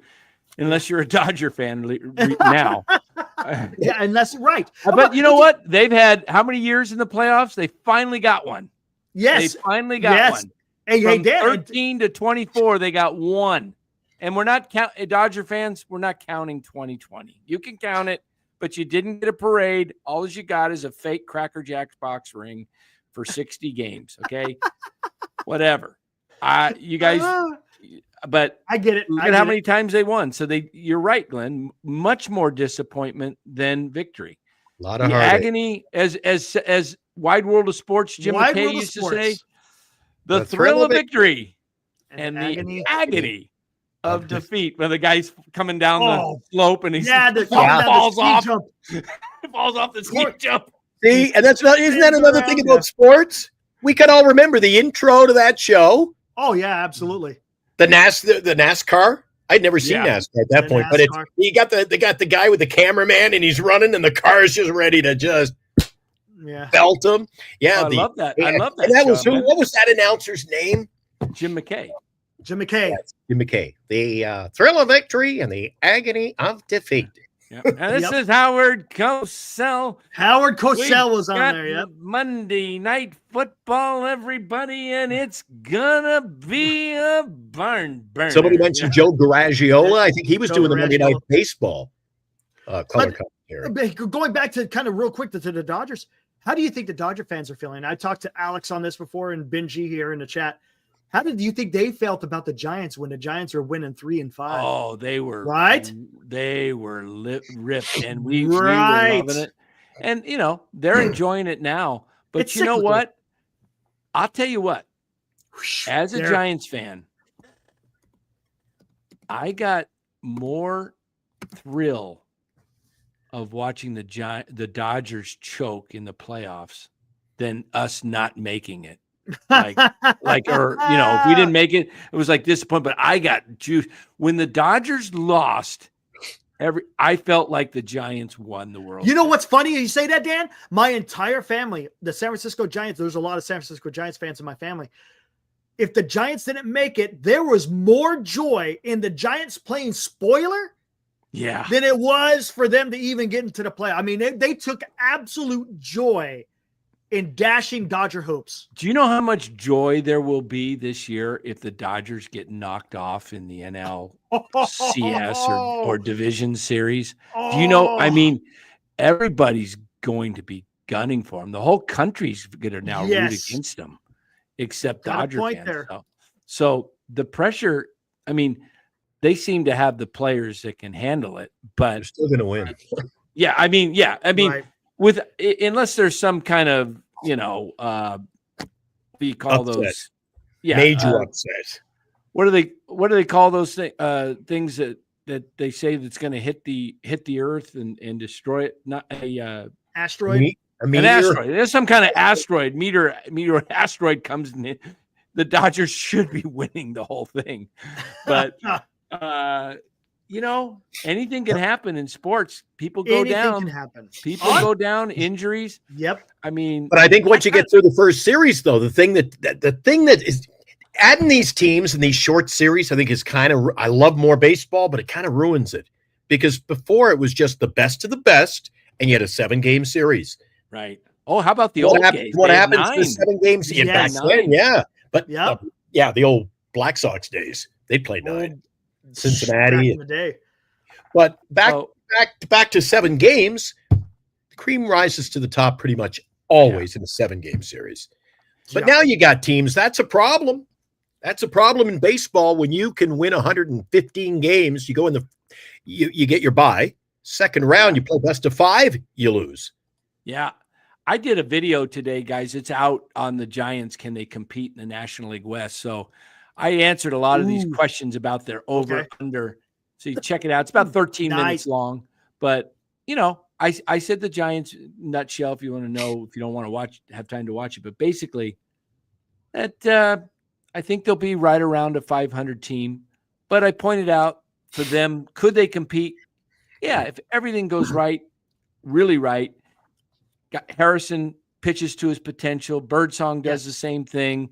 Ray comes back to form of when he was closer to Cy Young. Verlander comes back to form. Webb remains Webb. All those things happen. Fitzgerald steals a bunch of bases, becomes Adonis and Chapman have the years they had last year. Matos blossoms. Lee comes. I mean, all this stuff. Come on, Dan. But my point is that's the only way they can. That's the only way. I'd be happy if 2 of those things transpire. Oh, that's what I'm saying. For them to win 90, everything would have to go perfectly well. But I said at the end, the likelihood if 81 and 81 is right down the middle, and to the left is 90 losses, to the right's 90 wins, you're probably leaning more to this way. Gotcha. I hear you. And Dan, what do you make of this? Alex Pavlovich put out a story today on NBC Sports Bay Area. It sounds like and we've heard it through Jeff Young. He was tweeting it. Birdsong looks like the guy on the outside looking in. Hicks is going to be in the rotation, man. Hicks is going to be in the rotation. Supposedly he's working out every single day since December. His goal is listen to this. His goal is to get 30 starts, and his fastball is going to be living between 97 and 99. Oh my goodness. Eric's gone away. Okay, well, before you answer that, when Dan comes back. Eric will be back in a sec. One thing that I am making note of the last few days on the show, Dan, you can agree or disagree. You probably agree because I'm a pretty smart guy. A lot of Farhan, a lot of the smell of Farhan. Yeah. In my opinion, we don't have a solid right fielder. We're platooning at first base at best. Yep. Second base, I don't know. Question mark. We got a bullpen pitcher that Eric said apparently a bullpen pitcher is going to take Birdsong's spot. Doesn't this smell an awful lot of what we thought we were getting away from? Yeah, this is really ridiculous. If they're going to go with Hicks, and I talked about that today in the video, Hicks makes your team much better in the bullpen because you can have if Duvall bounces back, which I think if anybody can bounce back, Duvall can. He was electric in 23. If he can get his stuff back, you could have a back end of the bullpen of Hicks, Duvall, and Walker. And that shortens your need. I mean, for your starter. If you can get 5 good innings out of your starter, now you've got 3 guys in the back of the bullpen, and then you got a couple of Rogers and you got Miller. Somebody can pitch that 6th. You get to the 7th with the lead, you could be very tough to beat. But if you're going to go ahead and pull that garbage and put your rookie pitcher who actually shows the most potential to be a top of the rotation type guy, a number 2 guy like Birdsong, I believe Birdsong can be a number 2 in a rotation. You're going to knock him out. What happened with Posey saying we believe in our young pitching? Who's your young pitching? Harrison? That's it? That's it? Come on. Yeah. If you do that, I mean, I don't really care if Hicks pitches well like he did the first half last year. He's not going to last. He's not going to last. He will burn out again. He's not built. You don't go from 110 innings to 160 innings in a year. You just don't. And he went 100 what did he go last year? 129 maybe? 124? Here, let's take a look. I'll take a look. Yeah, I don't want to say he's lying, but there are a lot of unanswered questions that I had a different perspective of what this team would look like under Buster Posey. I did not expect Jordan Hicks. I mean, this is a decision made by Farhan. Did you hear what Dan said when you had popped out? I don't know. Did we lose you, Eric? 109 innings, not even 110. So Dan questions Buster Posey came out a few weeks ago, didn't he? At the press conference, said, I believe in my young pitching staff. We're going to see what the young guys can do. And then we got a young up-and-comer, and in my opinion, I think Birdsong could be something. And he goes, we're going to bring our guy out of the pen. So what happened to the logic of using the young pitching, Eric? Oh, don't get me started. Dan, you know where this is going, right? You know where this is going. When you come out and you make this is the biggest issue I have. And again, this is about being a fan, guys. This is just what it's about. This is what pisses me off. Farhan did it. And now it seems like Buster Posey is starting to do it. When you come out and you make these grandiose statements, we're in the business of making memories, right? Zach Manasian, he's a gunslinger, man. There hasn't been a whole lot of gunslinging going on. I believe in my young pitchers. Well, guess what? Now you're down to 1 young pitcher because now you're relying on Hicks. Because when you say young pitchers, right, Dan, you're talking about the prospects. We're not talking Jordan Hicks is not quote unquote young, in the sense of what Buster is probably trying to say. You're talking about, we're going to concentrate on getting a bat. Well, that hasn't happened. You wind up getting a freaking 42-year-old Verlander. So I don't like this. I don't like when guys are coming out and just in the beginning, he was doing fine. He was shutting up. Yes, he made the whole in the business of making memories. He signed Willie Adames. That was exciting. So we're okay. Maybe there's a change going on here. But ever since the signing of Willie Adames, it really hasn't been making memories, right? Right. We're going down memory lane, but we ain't making a whole lot of memories. Yeah, and Birdsong actually pitched 129 innings last year between the minors and the majors. So 23 years old, never done he's already kind of getting stretched out. He could probably go 150 this year. And you know what, Dan? You know what he did? He came out. He wasn't expected to pitch last year because of injury. Well, injuries changed it. He came out, did well his first few starts. Then he ran into trouble, right? But then when he finished the season, he came back strong. It showed that he had that ability to adjust and adapt. And hey, I can figure something. That's huge. Hicks didn't do that. Hicks wore out and then he was done. Harrison was done.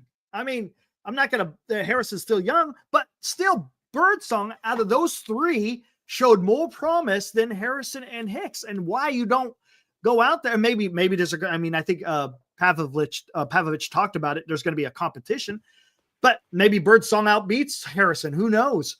But how can you not have both of those guys, either Harrison and Birdsong, rather than Hicks? Hicks, we talked about this, Dan. He set him up for success, and his success was in the bullpen. I don't get it. Yeah, I don't understand it. Why? What's the saying? Don't fix what ain't broken. Yes. He was a really good reliever. Yes. And now they've made him into a an average starter Mhm. that can't go long because he's not stretched out and he's never pitched. Last year was the most innings he's ever pitched in his career. So what makes you think he's going to all of a sudden give you 150? Right. That's a big jump. So, and if you think you're going to be throwing 97 and 99 your entire season, you got to be built like Nolan Ryan. You got to be built like Justin Verlander. You got to be built. You got to have the physique to be able to do that. And then, granted, I think from what Paul was saying, he's a pretty decent sized guy. But still, if he hasn't done it before, let me ask Dilly, because I know you're big on some of these pitchers. Yeah, I was just about to say, pitching's kind of like that's why I like to. I suck at analyzing bats. I like pitching much better. I know you like pitching. Yep. Your first round pick in fantasy was Corbin Burns. We know that. Yeah, and thank God, because Strider was a disaster. That's who it was going to be. Going to be, and then I dodged that bullet. Anyways, I think this goes back to Posey being a catcher and knowing pitching, specifically young pitching, because his first case study was Bumgarner, basically, and that duo grew up basically in the league, in the majors together, so on and so forth. So if Posey, I think I'm going to put quite a few of my eggs into the Posey basket when it comes to the management of the rotation, in terms of like who he's going to have on tap for Melvin to use. And if you see something in Hicks, then I'm just going to have to say that you've been a phenomenal catcher who's seen a lot of really good pitching and a lot of young guys, a lot of veteran guys, all this kind of stuff. If you see something in Hicks and Harrison, if you think Birdsong's not quite ready, he needs to cook a little bit more in AAA, then I think I'm just going to have to rely on that expertise that he brings. Because, I mean, at the end of the day, what better human being to put faith into their analysis of a pitcher than Buster Posey? I get what you're saying. Like, that makes sense. But could you imagine the bullpen of a Hicks, Duvall, and Walker? Yeah, no, that'd be amazing. You're not even talking about Eric Miller. Yes. Or Randy Rodriguez. A Randy Rodriguez who's just Duvall 2.0. Gosh, with a better off man, speed. that would just be awesome. Just get the guy. You've already seen what Birdsong could do. Look, if Harrison has to start in AAA, okay, maybe he has to work on mechanics because he's got some. He's herky jerky, right? We've talked about it before, but I still think all of his problems are fixed with velocity. You just throw harder and you're fine. And maybe, I hope that. I don't know if that falls under Randy Wynn's jurisdiction or what, but I hope whoever JP, right? It would be, probably JP as well. I think it's gonna be JP. Either way, I hope that he just tells him throw hard, and if it's close to the zone, you'll get swings and misses. Right. So, but I agree with Dan though. Build the bullpen with he's a great bullpen pitcher. He has been, and I think he will continue to be. And I don't want to throw out a word. I mean, people got to have faith in Posey, I guess, until proves otherwise, right? What's the one thing probably more than anything else in baseball or in sports that I hate more than anything else, Eric? It's a gimmick. I don't like, let's turn this guy into a starter. Well, look at last year, Eric. He was a starter. Then he's in the bullpen, and now he's going to be a starter again. I just, when you were away, I said to Dan, there's still a lot of stench of Farhan. It is, but I'll tell you, and here's my take with this. Buster Posey's only done this for 3 months. I'm not going to pass judgment on just 3 months worth of work. Farhan, we had years of what he's done to make that assessment. 3 months is hard, especially look. He's never done this before. Zach Manasian has never done it before. That's why I said they should have got a more. Yeah, they should have went with. They should have. Buster should have went with somebody who knew way more than him, that had experience running a team The mistake I think the Giants made, guys, was making Posey the president of baseball ops in title. He could have hired a president of baseball ops and run the team. And Posey, that guy could have just reported to Buster. Buster was an owner. Mm-hmm. He didn't need to be. Now what you ended up doing, and I said this was going to happen. Hey, we hear you. Hold on, Greg. Oh, good phone. I'll hurry. And what I said before they hired. Oh, can you? Here, I'm. Hey, Greg, real quick. Hey, Greg, we hear you. I think you got a little bit of a delay because you're on the phone. We'll get to you here in a minute, Greg. Go for it, Dan. Hello. Hang in there. We'll be back. We'll get you in a sec. Hold on one sec. All right, cool. So here's.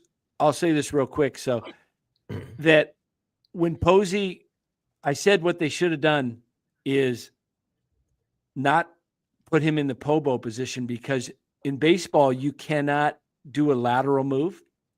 So you cannot bring in a Pobo if he's Pobo.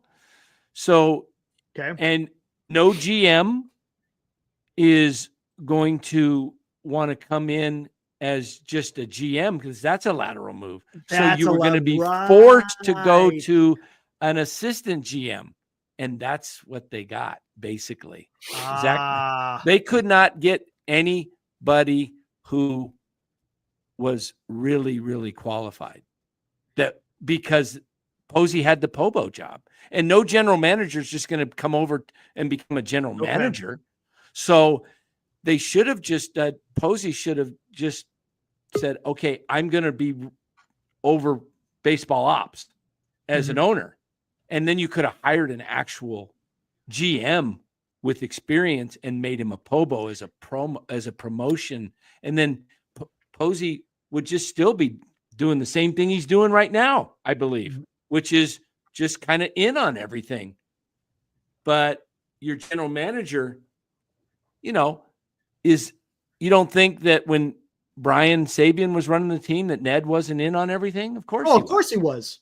Yeah. So why wouldn't you bring in an experienced GM and let Buster didn't need to be a title. He's a freaking owner. Yeah.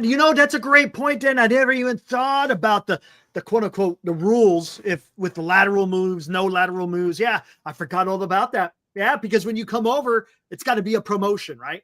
Right. It's got to be a promotion. You can't make the lateral moves. And the other thing is most GMs or president of baseball ops that were really good, they wouldn't want the job if they couldn't do it their way. Right. They'd say, no, I don't want to be second man. That's why Kim Ning, or however you say her name, she didn't want the job because she was not going to be in charge to run it. Correct. Okay? Right.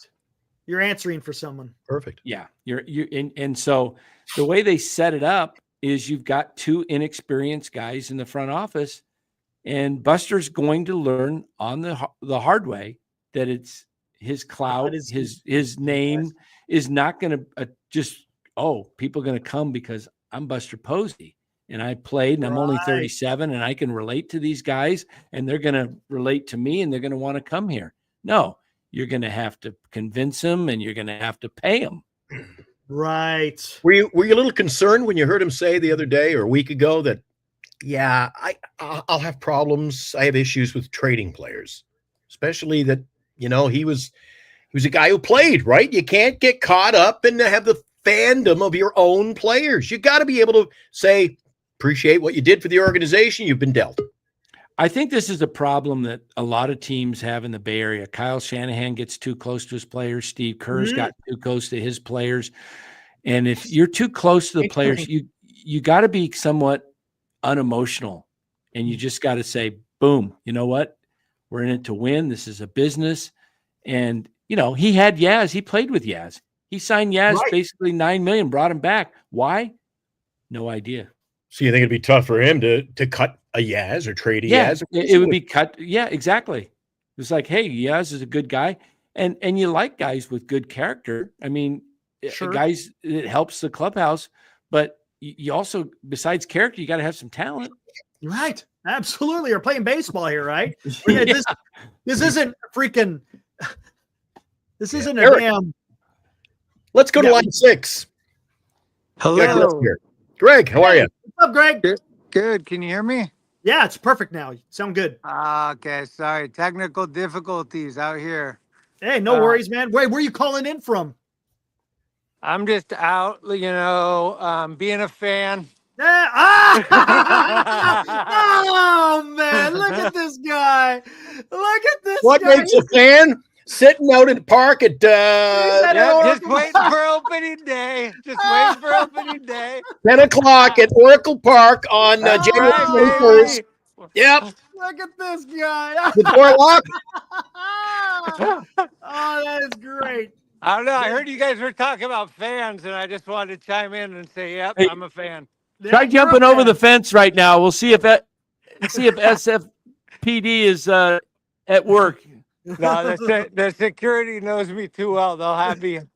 There's a fan, Eric. There's a fan who wears his giveaway with all those pins all over awesome, it. Yeah. Man. That is freaking You gotta awesome. wear it proud, man. Greg, I got a question for you. This will decide if you're a true blue fan. How many Hawaiian shirts have you got? 6. Oh, there you go. Oh my god. 99 crap. There you go. I got them all. Now, You ever take one on vacation and try to wear the freaking thing? I took one on vacation, and it was the first time I ever tried to wear one. And I got halfway to the beach and turned around and put it back in the closet. Like they fit horrible. Oh, made in China, man. And they scratch you. They're crap, man. If you're a man of my physique, it doesn't look good to have a big neck collar. oh, gotcha. You know, you need to put some time in the weight room. Otherwise, There you go. Oh man, that's great. So talk to us. Do you have? I mean, you really don't. How do we want to say? Oh, maybe he's not going to talk to us, Eric. We've Well, lost. I think he's just turning off the camera. Maybe. Are you still there? Nope. Never mind. Hold on. We'll wait till he gets back. We'll see if he shows back up. Now that's freaking hilarious. Is he on a skateboard? Is he on a skateboard down there? He might be. Probably. He might be. Yeah. That's freaking awesome, dude. That was classic. Showing up there and he's back. Here we go. Let me kick him out. At the ballpark. Kick him out of there. Get him out of there, and then we'll bring him back in. There he is. There you are. this is not easy on the phone, huh? No, it's not, man. I'm telling you, with the Wi-Fi and everything, sometimes it can get a little bit weird. How are we gonna do opening day, Glenn? Yeah, that's what Already I'm saying. set up. It's already set up. Got the Wi-Fi from the bowling alley on the corner. We're all set up, buddy. Opening day live show from Oracle Park, baby. Are you coming on with me? Yeah, I'd love to. I missed everything you guys have talked about. So, quick wrap up and give me the top 3 things that consist of the San Francisco Giants fan. Well, we were. It was more just. Are we? Is a fan a person who just believes in the team wholeheartedly without any reservations and whatever they do, everything is right. Yeah, can you hear? What the hell is going on? Yeah, he can't hear us. We're having some technical.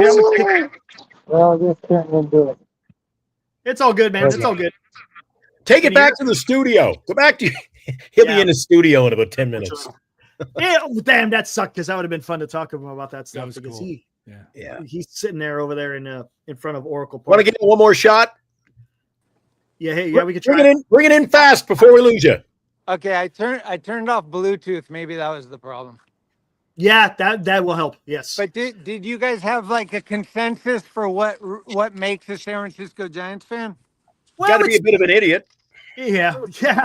You have to have some tough skin. There's no doubt about that. Yeah. What we were trying to say is, you got different types of fans who wholeheartedly believe in everything that the Giants do, no matter what they do, is you're good with it. It's okay without any kind of That's critical a homer. thought.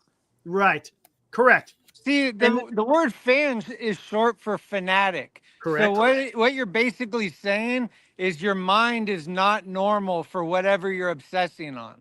Whether it's So negative if you're or a positive. fanatic, if you're a fan of the Giants, all you can think about is the Giants, whether it be positive or negative. You wake up and eat, sleep, and dream about the Giants.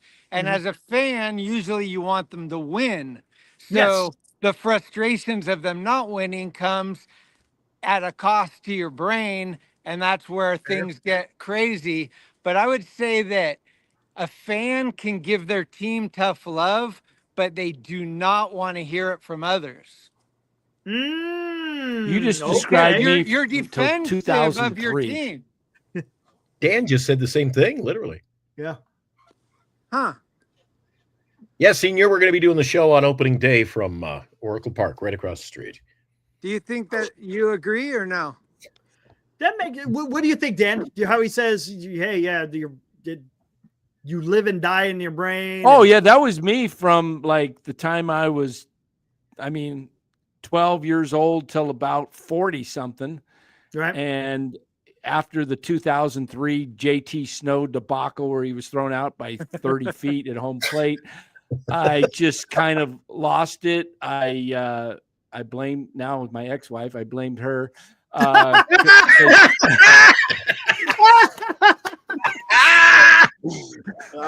I love it. She was, yapping at me because I was trying to watch the game in peace, and she kept, and I said, "Just quiet, they're rallying," and she just kept, "Hey." She didn't like me watching the game. I was back in Connecticut, and then he got thrown out. I said, "See what happened if you would have just shut up." There you go. Oh no! Oh man! Brave man. That's Brave the man. fanatic coming out, right? That was the fanatic. That was the fanatic and the idiot. Coming out, but the unreasonableness. But whoa, my computer just knocked over. Whoa. But you're There we go. always looking for a scapegoat, also, right? Yeah, exactly. Like But Russ Ortiz is a scapegoat, and you have these guys that like, oh, this guy should have done this, otherwise we would have won. Yeah, that's part of the fandom. There's no doubt about that. No, of course. And again, if you're criticizing with some validity, that's a difference between criticizing because you're pissed off, right? Or to the opposite, when you think we're better than we are, when guys in our chat are fanatics. Could go same way. Fanatics. 90 wins, Eric. I'm like, come on, man. Come on. You're a fanatic. The thing that I get frustrated by as a fan is, I think the reason I found you guys is because I just hate KMBR and how little they give to the Giants as their flagship radio station. All they do is talk about the Warriors and 49ers all day, and then they got 30 minutes of Kruko or Kuiper once a day. And basically everything else that's Giants is the Giants suck. Talking shit about how the Giants suck, whatever. Brian Murphy says he won't go to Giants-Dodger games because he's scared of all the Dodger fans. Like, it's just like not a good representation of a San Francisco Giant fan. I feel like we need to live and die with our team. And if you're a Giants fan, you were there for 3 World Series in 5 years. You're going to be there for 5 shitty years in 7 years. It's give and take, and everything happens in ebb and flow. You don't know what the Dodgers are going to do this year. On they paper, could have the best team in the world and all get hurt and all not like each other and the ball go the wrong way all the time. And they, things can happen. So we have to wait and see. And for a guy like Buster Posey to just put everything aside, he does not need to be in the position he is. For him to come back and live in the Bay Area, that's the type of guy we want. That's a guy that's like, I love the Bay Area, I love the team, I love the history, and I want to be here as a San Francisco Giant to make the Giants great again.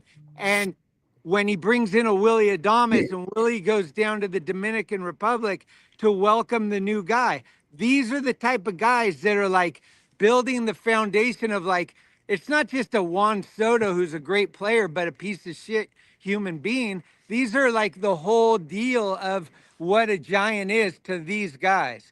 And that's fair. I think you have to give Buster at least till opening day. Like we haven't even. Oh, I get it. Right? So like, I think constructive criticism is fine, but I think it needs to be sprinkled in with optimism as well. That's fair. And you know what? To this point, hey, Dan, would you agree? Glenn, same thing. I talked to you about this yesterday, Glenn. Mm-hmm. Then go out there and get freaking Alex Bregman. He seems like the guy that is exactly what Buster Posey is all about. A guy who wants to win. He goes out there 162. He plays his heart out. He's no nonsense. He seems again to be. So that's what my issue right now, particularly with the Giants, is not so much Buster Posey as much as it is ownership. Dan, we've been talking about ownership for freaking years now. And that's what we have we don't know about that, right? We don't know what Buster's restraints are at all.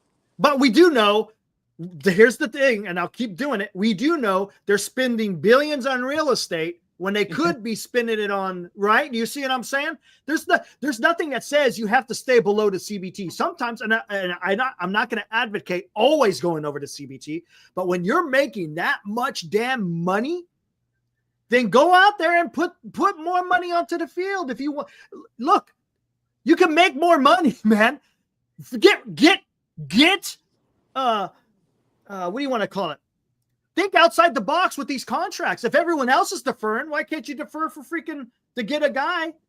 You know, if you want to stay below the CBT, I say the hell with it. I mean, you're gonna free up a lot of money next year, anyways. So this year you may take a hit, but who cares? Go out there and just then do it and give him the support. And Greg, I don't think you have to have optimism for the sake of, hey, I gotta have it. You know that I didn't renew my season ticket this year. I don't have season tickets. I'll wander around, see watch you getting autographs, and I'll go when I want to go. But they haven't won me over. But so that are you just not? They've given me no reason to go over there and drop my money on a season ticket this year. Yeah, that's fair. I think that season tickets is a big investment and commitment and all that. Yeah. But I also I'm a fan. I'm a fan. You're a fanatic. I'm a fan. You're a fanatic. No, but fan is short for fanatic. Yeah. You can't be a fan. For some of you, I think it stands for fantasy. Well, maybe you got to start doing a Dodgers talk show. I don't know what to tell you. Oh, man. Here we go. So, but I mean, honestly, it's like for me, because maybe I'm different than you. You guys, I think, like all sports a lot. And I really love baseball, and I don't care about football. I can deal with basketball, and I like hockey, but nowhere near baseball.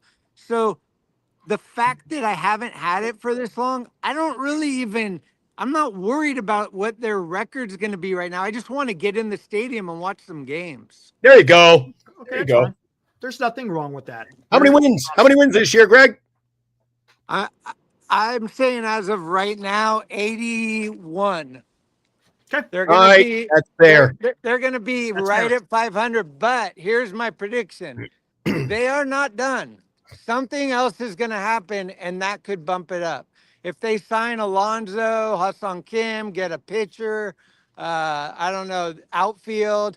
I really hope that they don't start the season with Yaz, Wade, and Wilmer. They need one of those guys not on the team, and the team will be better. Wade. Two of them. See? Easy. Well, I could deal with that. Yeah. If two of the three are gone and they make room for somebody else, I think. You think they'll get rid of Yaz and Wade? Yaz could get traded. Yaz is the salary they need to get rid of if they want to try and get an Alonso. Yes. And Taylor Rogers, right? You know what? Yes, he's making 11. Yeah, Taylor's making 11. So between those two, there's 20 million. And that's basically, and you still got another 15, 20, I think, left. Yeah. So that easily, I think you can get Alonso for 25 million AAV. Right. But for how many years? I would do 4. And I'd give him an opt-out after 2. There you go. Just do it. You have to. So here's my 2 questions that I have, and I don't know if any of us have the answer, but these are the things that have been weighing on me. And one is are the Giants possibly waiting till next year to really spend a lot of money? But on who? Wait, hold on. But just listen, like if they stay under the cap this year, then they go back to regular, and then they can go next year over the cap and get fined just once. But if they get fined this year, it just keeps building, right? So they're trying to halt, and maybe like they're going to go all in on Tucker next year. If they got Tucker, that'd be huge, right? If they got Vladdy, that'd be huge. Those are two players. I don't think we could get them, but if they think like there's no stopping us next year, we're going all in on this one guy. We're going to overpay everybody, whatever. Steve Cohen probably could still overpay them, but I'm just saying is that may be a philosophy. That's all I'm saying. You know what? I got to run here, but I will say this in closing for me. I think if you want to get Tucker, you have a much better chance of getting Tucker if you have Alonso. Agreed. There Agreed. you Agreed. There you go. Yeah. Hey, Dan, we apologize to your wife. Apparently, if Dan's got to go, the wife has gotten mad, gotten upset. Yeah, I got to get up early. I got to take the dog into the vet tomorrow at 7 in the morning. And it's 10 after 11 here. Good seeing you, Dan. You do a great Yeah, you show. too, Greg. I love it. Thanks. Appreciate you guys. Hey, thanks for having me on. Love All it. right, you bet, Dan. Thanks, man. Hey, Thanks. make sure you guys check out NorCal Sports Network. You'll see Dan over there. Awesome. Thanks, Dan. All right, thank you. Okay, bud. All right, there was Dan, man. That was fun. The man, the legend. One more thing too is the other thing is, are the Giants so sick of being in the media as we're going to get them, we're going to get them, and they don't get them, that they don't want to, like maybe they are going after Alonso, but they don't want anyone to say they are in case they don't get him. Could that you know what I mean? Like that could be so, possible. like Willie Adames, nobody heard anything, and all of a sudden he's on our team. True. So I don't know if Buster seems like more of a secretive, like playing. Oh, I don't think he's secretive any longer because he came out in the media last week and says, or 2 weeks ago now, I guess, and said, "No, I have utmost faith in all my young pitchers." Well, the pitching. Now we learn that the young pitchers might not be in the starting rotation. Pitching stuff we're talking about because he did say they were done looking at pitchers and they were going to go for a bat. But then again, they signed Verlander after that statement, which was a little bit weird. And again, you know why? I think I know why. Because I think they knew they were out on Roki Sasaki, and he wanted to get, because that's why he said he believes in his young pitchers, because I think Roki is going to be part of that. So then he had to go get another pitcher. That's why I think it happened a few days before. Now I think he knew. And again, it kind of put a wrench in the works because now you had to get into more of your payroll, because if you didn't have to pay the $15 million, now you had a lot more money available. So now the Giants are having to do some funny business to try to figure out maybe to get one of these bats. Now, Ha-Seong Kim for me is not the guy ain't going to be able to play probably until June, July. What's the purpose of even doing that? Yeah. It has to be a Bregman or an Alonso, right? Hey, Greg, what's the word on the street over there? You should be our roving reporter. You got anybody wandering around in a Giants hat or anybody homeless or anything to talk to? You know who's putting it in over here is Jordan Hicks. Yeah. He's here every day, throwing, working out, all that stuff. And the guys that work here are like, he wants to pitch 30 games this year. That's his goal. So yeah, we'll see. Like, I think he learned a lot last year from conditioning and stuff, and maybe he's going to figure it out, but maybe. Yeah. Maybe. Hey, Greg, has any of the ball players ever lived in the Arterra? Not since I've been there. How long have you been there? 3, I think 3.5 years. Oh, 4 is years. that all? Oh, okay. Yeah. There you go. We've been there. Well, since Cheryl's been there since it opened. Yeah. Wow. Yeah. But Lamont Wade used to live across the street. Did he? Cool. That's where all my mail's been going, across the street, man. It's terrible. I'll kid you not. If your mail goes missing, or I'm telling you, got to get in there, and they don't have a mailman, a mail desk person, it's just thrown around. You got to go through it like it's Christmas trying to find one addressed to you. Is Toronto going nuts over Santander? Or what's the word up there? Are they? I haven't heard any. Are they happy? I have them down for 43 home runs next year. I think they're just happy to get someone finally. Toby, you're right, dude. 46. Right. I have them down for 46 home runs. They missed so many guys this offseason. They might have been worse than us over the last couple of years. They were in on everybody. They've been the finalists for everybody. Yep. But do you guys agree that missing out or whatever, not getting Corbin Burns was kind of like the pivotal part where you That. just kind of started being like, what the hell? Yeah. Because I Yeah. got a feeling, I mean, I could be wrong. I wonder if the Giants are going the direction of a Corbin Burns, Roki Sasaki rotation and be okay with just Willie Adames for that point, for that period. But now that they missed on Corbin Burns, now they have to maybe go a different direction, just going by Verlander and then having to get a bat. I don't Even know. without Roki, I think Corbin and Logan at the top and Ray, I think you're starting to have a pretty good Yes. feel. And Yes. then the young kids can all have that competitive fire because there's only a couple slots and there's more dudes than slots. And so they're going to have to play their best and perform. That's when you get the best out of these young guys. Right.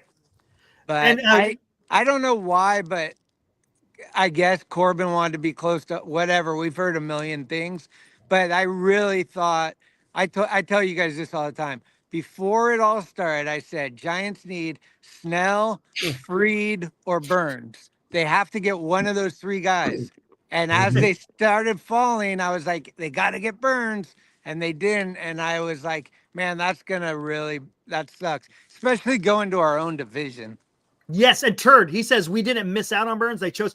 No, they did choose to pursue him because Corbin came out and Burns said even we said offered him something, Corbin yeah. Burns said he only had 2 offers that were more than what the Arizona Diamondbacks were offering, and it was from the Blue Jays and the Giants. So don't believe that crap out there where people are saying, "Oh, well, they just weren't in on it." No, the Giants were definitely in on Corbin Burns. So do you blame the 100%. team? Do you blame the team for that? He just chose the Diamondbacks and just You should have just left taken money on the opt-outs. table. Should have just Yeah. taken opt-outs. I mean, still blame everyone's the doing team. that. Get it done. I blame the team. I It think was there for the taking. whether they pursued him or not, they missed out on an opportunity. Yeah, I agree. And I don't know if we can blame the team. And I don't know if we can blame the team for not getting Ohtani and Judge and Harper and all these guys.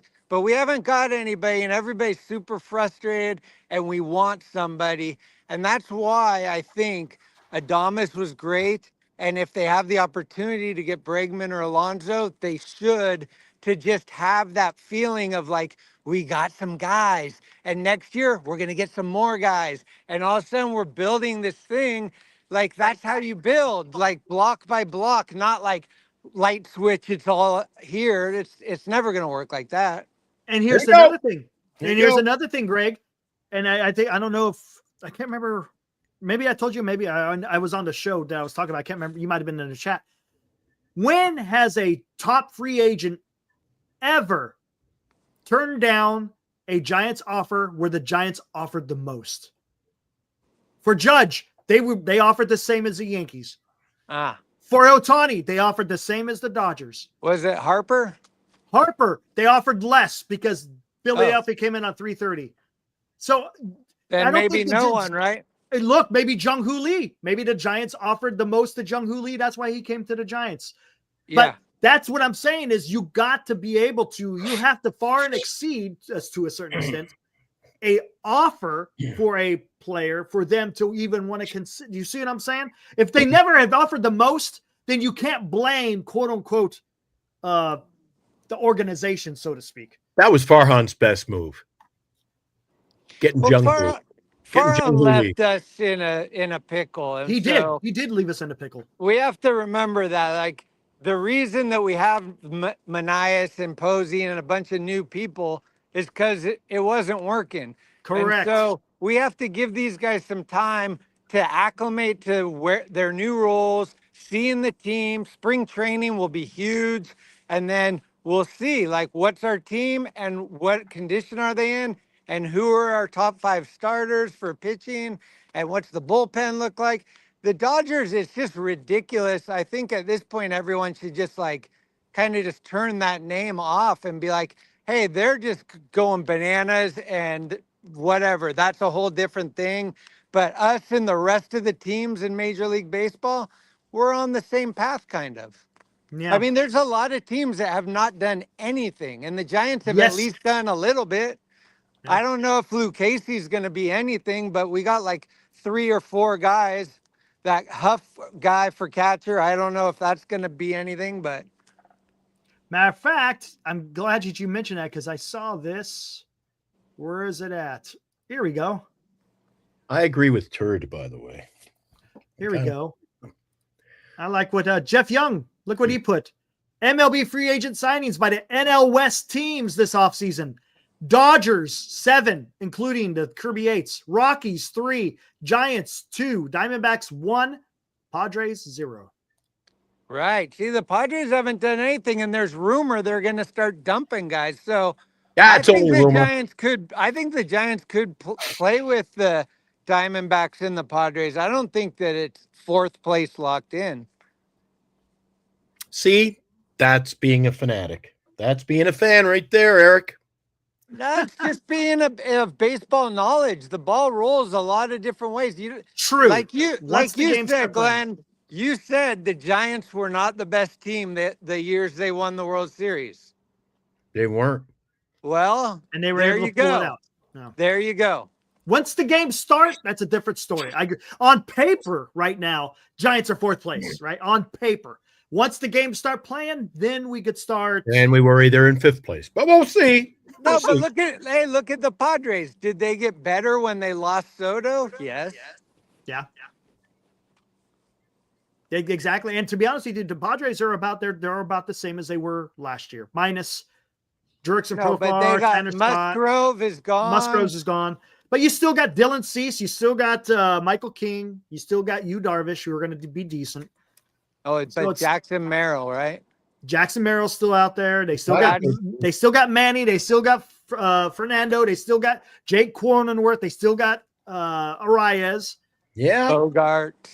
I just think teams that have like noisy off seasons, things that don't have to do with the actual team that plays on the field and things around, they have really hard seasons. Look, the 49ers, they had a noisy off season with guys not wanting to sign or holding out and this and that. And I feel like the season just went to shit before it started. And who knows how that goes for the Padres? Like having that over your head and still having to play and you're getting pulled different directions, like that might be a very bad recipe. Yep. Look at Ibrahim brings a great comment. Remember on paper, Holiday, Lee, Oswalt, Hamill's rotation. It was supposed to be unbeatable. Giants took care of him in 2010, right? That's so right. I mean, it's again, doesn't mean it's always going to be that way. No, but that's the beauty of just sports in general. Because once the game is starting to be played, you just don't know. You just don't know. Now you usually get a better understanding, like after about 2 to 3 months worth of the season. Then you could start making some educated guesses on where the Giants or whatever team you're rooting for, what direction they're heading. Abraham's right, but we had a hell of a team too, Eric. Yeah, that young pitching staff. Yeah, I would say let's see how we look at the trade deadline. Are we buyers? Are we looking at those? Are we looking at maybe Valdez? Let's say the Houston Astros aren't the Houston Astros anymore and they're looking to offload Valdez. Why not go for someone like that? Well, you know what's funny? Things I hate about doing this show, though, Eric. One of the things I absolutely despise. We're sitting here January 22nd, and guys, there's Toby talking about wait till the trade deadline, Eric. No, I'm saying look at the team by the deadline. We'll see by the deadline. That's what he's trying to say. Look at the team. Where the team's Yeah, going but to be. we shouldn't even be talking about that now. We should be fired up for the season, not talking about who we're going to get rid of. All we're doing is talking about how to make the team better. And you know what? Here's the issue. Talking about the trade deadline. Who would we trade in the first place? You're not trading Chapman, you're not trading Willie Adames, and you're not trading Justin Verlander. So who would you trade? Yeah, Webb. Who else? They're not trading Webb. Can't trade Verlander. Can't trade Verlander. At the deadline? No, he has a no trade clause. Oh, whoa. Yeah, I know. Weird. Well, nobody else is really, I mean, as you can see, we're not making trades. That's because we don't have a lot of demand for people, except for the ones we don't want to get rid of. Right. Everybody wants Eldridge. Everybody. That's how highly everyone thinks of him.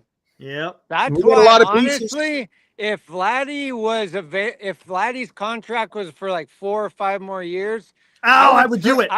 I would do it in a heartbeat. Oh yeah, if you had 3 years of control, Yeah, I would trade LD right now for somebody that is already the guy. No problem. Yeah, for Houston and for the White Sox to ask for Eldridge and to see what they got back, it didn't make sense for us. no, it didn't. I agree because they they're didn't give up a taking whole lot. advantage of Buster being like Yes. new to it. I think you're right. I think there was some Yeah. finagling going on. Or We'll he's get the over only on piece Buster. that we have that's usable. Yeah. Oh, I I'll think- tell you I something. think I'm gonna we tell you got something some- right now. Arms. Low grade hero, Dodgers getting Bregman. We are going to need it. I'm going to say right now, I'll tell you right now, if the Dodgers get Bregman, I'm losing my mind. They're I gonna thought win the Dodgers 140 were gonna games. get Flag. Arenado. Or trade for Arenado. Oh my God, dude. Please, no. Dude. They've already broken baseball, Eric. Dude. Could it's you Yeah, so they'll just broken. trade all the pitching they have left over. They got all that pitching to trade. They're not going to need to trade for anything.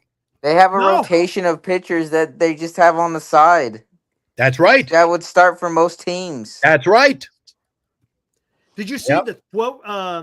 Andrew Friedman says they're doing all the work today so they don't have to do any moves in July. That's what he said. You won't have to make any And moves. we're worried about years. July. I know. Did you hear him? He said that. Yeah, I don't want to buy in July. So that's why they're doing everything now. I was like, jeez, must be nice. It must very be nice to have an ownership group that says, hey, you need money? We got it. Have at it. It's cool though for me. I like to be the underdog, and everybody's gonna be going after the Dodgers with all. Oh, yeah. So if the Dodgers do anything but win the World Series, they lost big Yeah, time. right. So there's a lot of pressure on them, and they don't do well in pressure. How many I don't- times have they won the National League West and gone nowhere? Greg, Every they've year. already won. Won. No, they've already won. No, they The haven't. season hasn't started, man. No, because there's a lot of teams who win the offseason. Yes, they're having the most ridiculous We did a offseason, poll but- recently, and the poll said, what is the most important thing? It's making memories. You don't think there's going to be a lot of memories made in the next decade in LA, win or lose, if they don't win it in the next 10 years? They got to. I don't think the players care more about memories. memories. I think they're trying to win. Yeah. Kirby Yates didn't sign He- for memory. He's trying to jump on the bandwagon. Yeah. Dude, it's about the fans. I don't care about the players, man. It's about the fans. I'm just saying the Dodgers are not a shoo-in. It doesn't work like that in baseball. Well, I'm betting on the Dodgers to win it all next year. Well, everyone is, and that's why you're not going to make much money if you win, and you'll lose if you lose. Well, if you lose, everybody does lose, Greg. You got to bet on the Giants, I'm telling you. Greg, I think the only I'd like to rotation bet that on can you. match I'd like up to is bet the on you, Phillies right but now. I can't. Hey, I'm I'd like telling to you, bet on you. 79. Bet the over. Yeah, I kind of like that by a game or two. Yeah.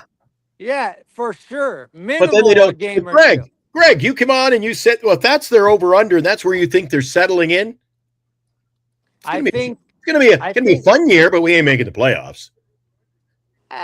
they might not make the playoffs, but it's going to be a 500 year at worst.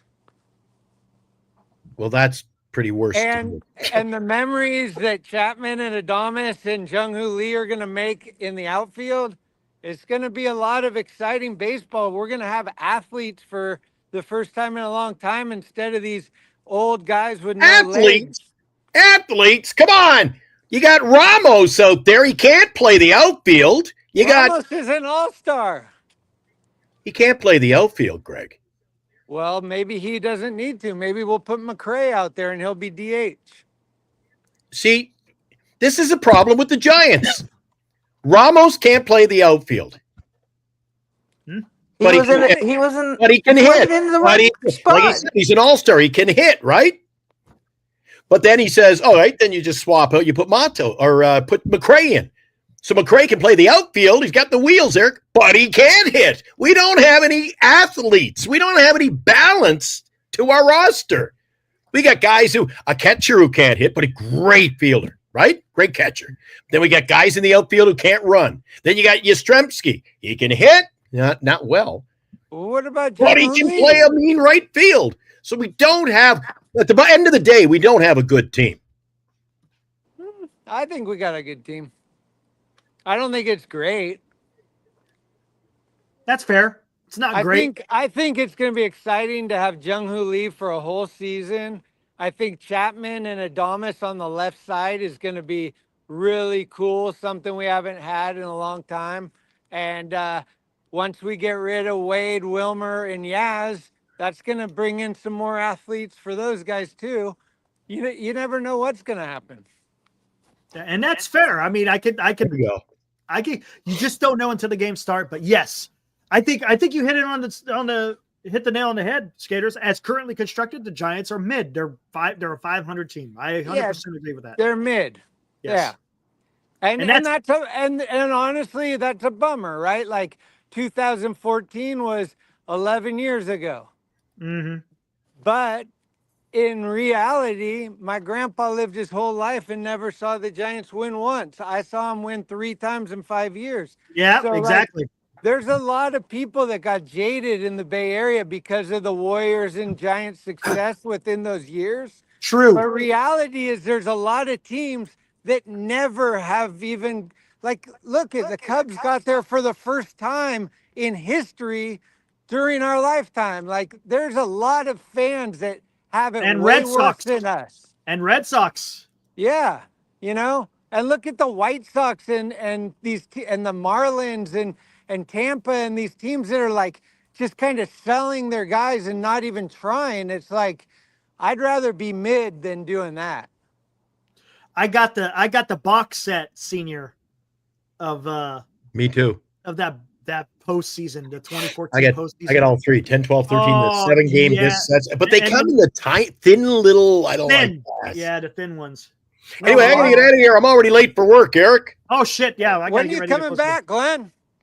Well, I'm doing work right now for Oldies 96. I'm gonna be back down. I'll give it a couple of weeks. I might be down. I'll pop up. Every time I knock on your door, you're never home. Text me.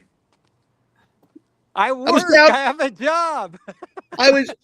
You were. Where were you? The fish market the last time I was there. Your wife. I brought you your Jung-Hoo Lee ticket from his home run game, and she's like, "Oh, Frank's not here." Thank you. I'm stoked on that. Oh, you like it? I love it. That's my favorite. I've been collecting him like you collect Wilmer. Yeah, you gonna get it signed? The ticket? Oh, for sure. I'm going to FanFest Saturday to get Adames. Right on. Yeah. Where's that one going to be? East Bay? San Jose. I think it might be where the San Jose Giants play, maybe, or something. I'm not sure. Right Look on. at Are you Dan. gonna go to Sacramento or no way? No, I'm not. Okay. I'll pass. Here we go. I hear the Dodgers are Hey, guys. All right. Before you get going, I got to get out of here, guys. I'll see you tomorrow night at 8 o'clock. It's been a long show for me at 2 hours, 15 minutes, and I got to get over to the radio side, man. Gotcha, man. All right, Have Glenn. a good night, Glenn. Fun tonight. Good stuff. Oh, good show tonight, boys. Dan was good. Eric, always a pleasure, buddy. I'll see you tomorrow night. Woo! All right, Glenn. Have a good one, man. Say hi to Charlotte for me. Mother. Okay, real quick here, Dan. I hear the Dodgers aren't done yet. They're trying to make a trade with Boston for Ted Williams' frozen body parts. They believe he can win a batting title. And they have they have the med staff that can bring him back. There you go. Yes. Hey, I like Dan. He's funny. Dan's good. Dan's good, man. Awesome. Did something happen to Dan? Because I saw in the comments people are like, "So sorry, Dan," or something like that. He was telling his story about when his father had passed away when he was just 6 months old, or three months old. I can't remember. Oh, Jesus. Yeah. He was, and then he was talking about the story how he became a sports fan, and it was his brothers really got him into it. Did he grow up in the Bay Area? Yeah, Concord. Oh, cool. No. And did you grow up out there too, Walnut? I grew up in Tracy. Tracy, yeah. Okay. Yep. All right. Awesome. All right, well, I'm gonna get it ready to close it down. Hey, Greg, thanks for coming on, man. Yeah, thanks for having me. Dilly, good to hear your voice. Toby, you too. And I think we're gonna have Glenn on our show Thursday night, hopefully. Right on. Hey, I'll check that out. I'm gonna check that one out. Sweet. That's awesome. Yeah, you guys have a good night. Hey, you Have too, a good Greg. night, everyone. All right. Woo! All right, guys. Awesome. What you guys got, Dilly? Haven't heard you talking. I know you're kind of feeling under weather, so you're probably liking that little bit of a I'm little bit of a break. conserving. I'm conserving. There you go. Hey, let's kick this around a little bit. We always have to come back to this. Giants are done with the moves, right? More than likely. Okay. Toby? I think so. I think everyone that's available has like a qualifying offer. I think except for Flaherty, and I don't think we want Flaherty. Exactly. Now here, let's talk about that qualifying offer. I think Is- Buster wants somewhat of a draft since he gave up that little bit for Adamas, I which get was it. worth it. Tell me this, is it worth giving up some draft picks to get someone like Adamas or Bregman Alonso? I don't know where you put Bregman in. I like the upside of Fitzgerald at second right now. We're not putting a 32-year-old at a new position he hasn't played in since college. Okay. Um, Alonso, how about Alonso? Is he worth 2 draft picks? no. No. Okay. His own team doesn't want him right now, so I don't think I'm going to give up 2 draft picks for him. I heard a thing the other day from Rosenthal on one of the, I can't remember, Fair Territory, whatever the one that he likes to go on is. I heard that 90 million for 3 with an opt out every other year was actually not 90 million. It was like more close to like 60. Oh shit. Yeah. So, and I don't know how much. Wow. Like I said, I don't know. I could be completely talking out of my butt right now, but that I saw a clip that was saying, yeah, it was like 60, around 60 million or whatever. Which to that point, I'd be like, oh, okay, well, I understand why Alonso is not wanting to take that. Right. That's such freaking nuts, man. You want to talk about? Yeah, someone in the chat was just saying 68 to 70. So that's significantly lower AAV than I would feel like you'd be wanting to take on a short-term deal like that, which that makes so much more sense now. Like that, I understand, because the 90 for 3, I was like, you're an idiot for not taking that. Wow. But yeah, that makes more sense. And I don't here's know. a question. Where do you think? Because I suppose I saw the news. I guess Detroit and Bregman were talking. It sounds like they've stalled. Yeah. Where do you think? Where do you think these 2 guys go? Where do you think Alonso or Bregman go? That's a fantastic question. I think the thought has kind of crept into my head that it's going to be like a weird team, like a team that we're like, oh, I didn't see that coming. I guess makes sense, but didn't see them at the table throwing down cash. It would make so much sense, and it would fit the biggest like gap in their roster for the Mariners to sign them to a short-term deal like that, and so they're not on the hook. But then if the Mariners did that, I feel like they would want to ship out Castillo first. I see. To make up for some of the money. The money, yeah. So 370. God, that's horrible, man. Yeah, that's tough. That is tough. So, damn. I think that would make a lot of sense. That could be like an avenue. I still got an idea that Alonso goes to Toronto and Vlad goes to the Mets in a trade. Yeah, I said that like a month and a half ago too. I was like, it would make so much sense for them to just flip flop, because then Cohen can just like sweet talk him. Yep. But I don't think Toronto's gonna be. I think they got their. Well, how would that look guy. though? If they just got Santander, would they still be up to trading Vlad? No, they're not going to trade Vlad. They're not going to trade. Maybe if they'll move him to third before they trade him. And maybe they maybe at a trade deadline if they're sucking it up, huh? I don't even think they do that then. You think they just lose them at the offseason? I think they're just going to try and hold on to him as long as possible. Okay, that's fair. And try and get the extension done, which I don't know about that. I've been seeing a lot, and I haven't seen it myself on Twitter. I don't know where you guys are reading it. Maybe I'm missing it. Red Sox and Bregman. There's been some talks on that. Have you guys heard Early anything in the on it? off season, I thought that was a good. So I thought early in the off season, Tigers, Red Sox, obviously the Astros at some point, but when they picked up Christian Walker, I was like, Mhm. all right, well, there goes that. They're not Right. getting Bregman back. So I thought maybe Yankees, Red Sox, Tigers made sense. Okay. Obviously now the that the Yankees Goldschmidt. did their thing. This for Bregman, and then the Tigers, that makes sense. Although, like you said, they're kind of stalling out. And then the Red Sox, I thought for sure, like that makes a lot of sense. However, they did spend a lot of money this offseason. They've done a lot. And Yeah. they've traded a bunch and stuff. Not to say it couldn't happen. I just kind of felt like I've written the Red Sox off for being active for the rest of the offseason. Like I feel like they did what they were going to do and then they're good to go. But who knows? Especially since Bregman has explicitly said, I want the long-term deal. I want my this is it contract. That kind of throws a wrinkle into the equation. Yeah, I think the Red Sox biggest issue is Devers going to DH, paying him that much, and then they have Yoshida, who can't play the outfield whatsoever, and all he couldn't do is hit.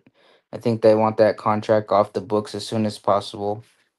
I think the Tigers probably make the most sense for Bregman, just given the AJ Hinch connection. A young team that needs one of those guys. I know Glenn hates that veteran presence statement, but I think with a young team like that who just had that little taste of playoffs, get someone who's been in there, done that, and can kind of take them over that little hump that they're in right now. Okay, that's interesting. like Now, that. what I about like these that. two guys that were talked about early in the offseason? The trading of Alex Bone, the trading of Nolan Arenado. What you think those guys get moved, or you think they're staying put? No one wants to take that Arenado contract, and I think the Phillies see that there's no one on the market that probably is gonna make them better than what Bohm is right now. He wasn't a bad hitter. He just not great at the field. Mm. Yeah, He's actually not a bad hitter at all. I love his bat, and people crap on him so much, and I don't know why. I wonder if he's a sucky clubhouse guy or something like that. Like if he's a whiner. But well, he did say I effing hate it here in Philadelphia. So yeah, I don't bad. But blood. who wouldn't say that? Philadelphia. I know, that's a good man. point. You're kind of set up to do that. Yeah, but exactly. I really do like his bat. He's just a contact. He's kind of like the third base version of Bichette in a lot of ways. Like just spray it over the field, all over the field. Not a whole lot of power. I think Bichette has more power, but big doubles guy. Yeah, exactly. Yeah. Well, guys, we'll see what's up. Yeah. Again, I'm not expecting anything from the Giants. The Angels will get all three of them because the Angels don't care. I know, Yeah, right? Exactly. Oh my gosh! Hey, imagine Dilly.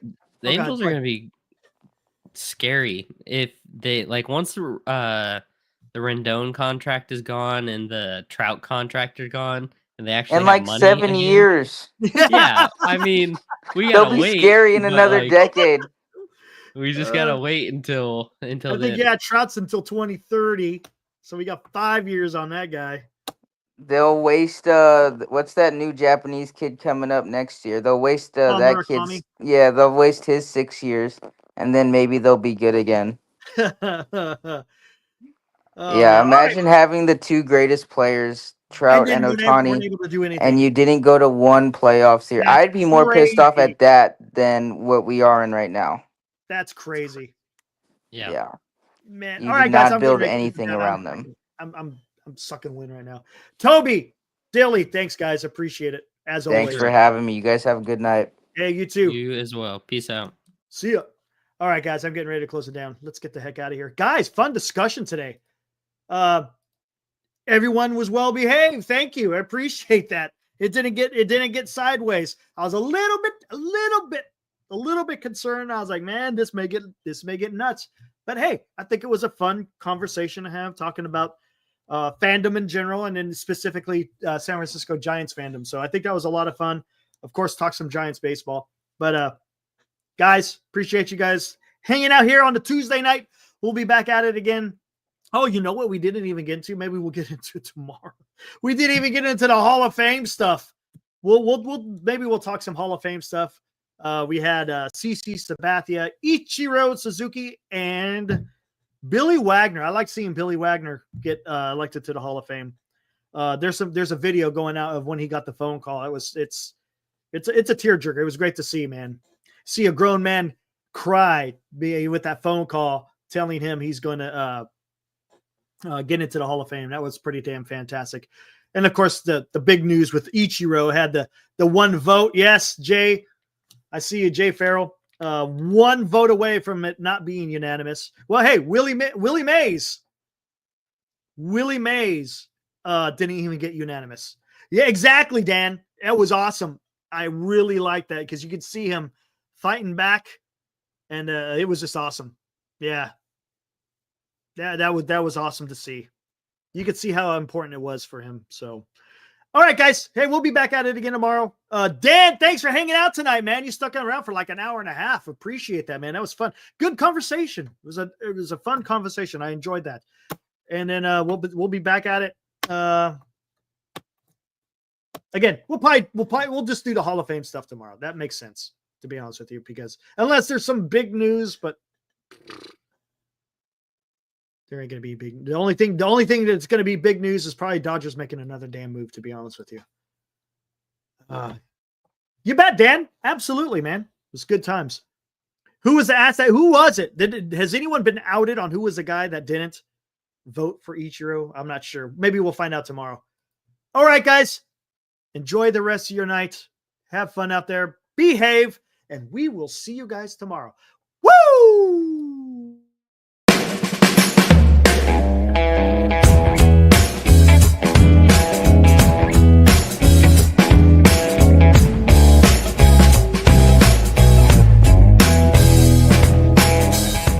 You've been watching Giant Sports Talk Live with Eric and Glenn, a Northern Lights Entertainment Broadcasting production.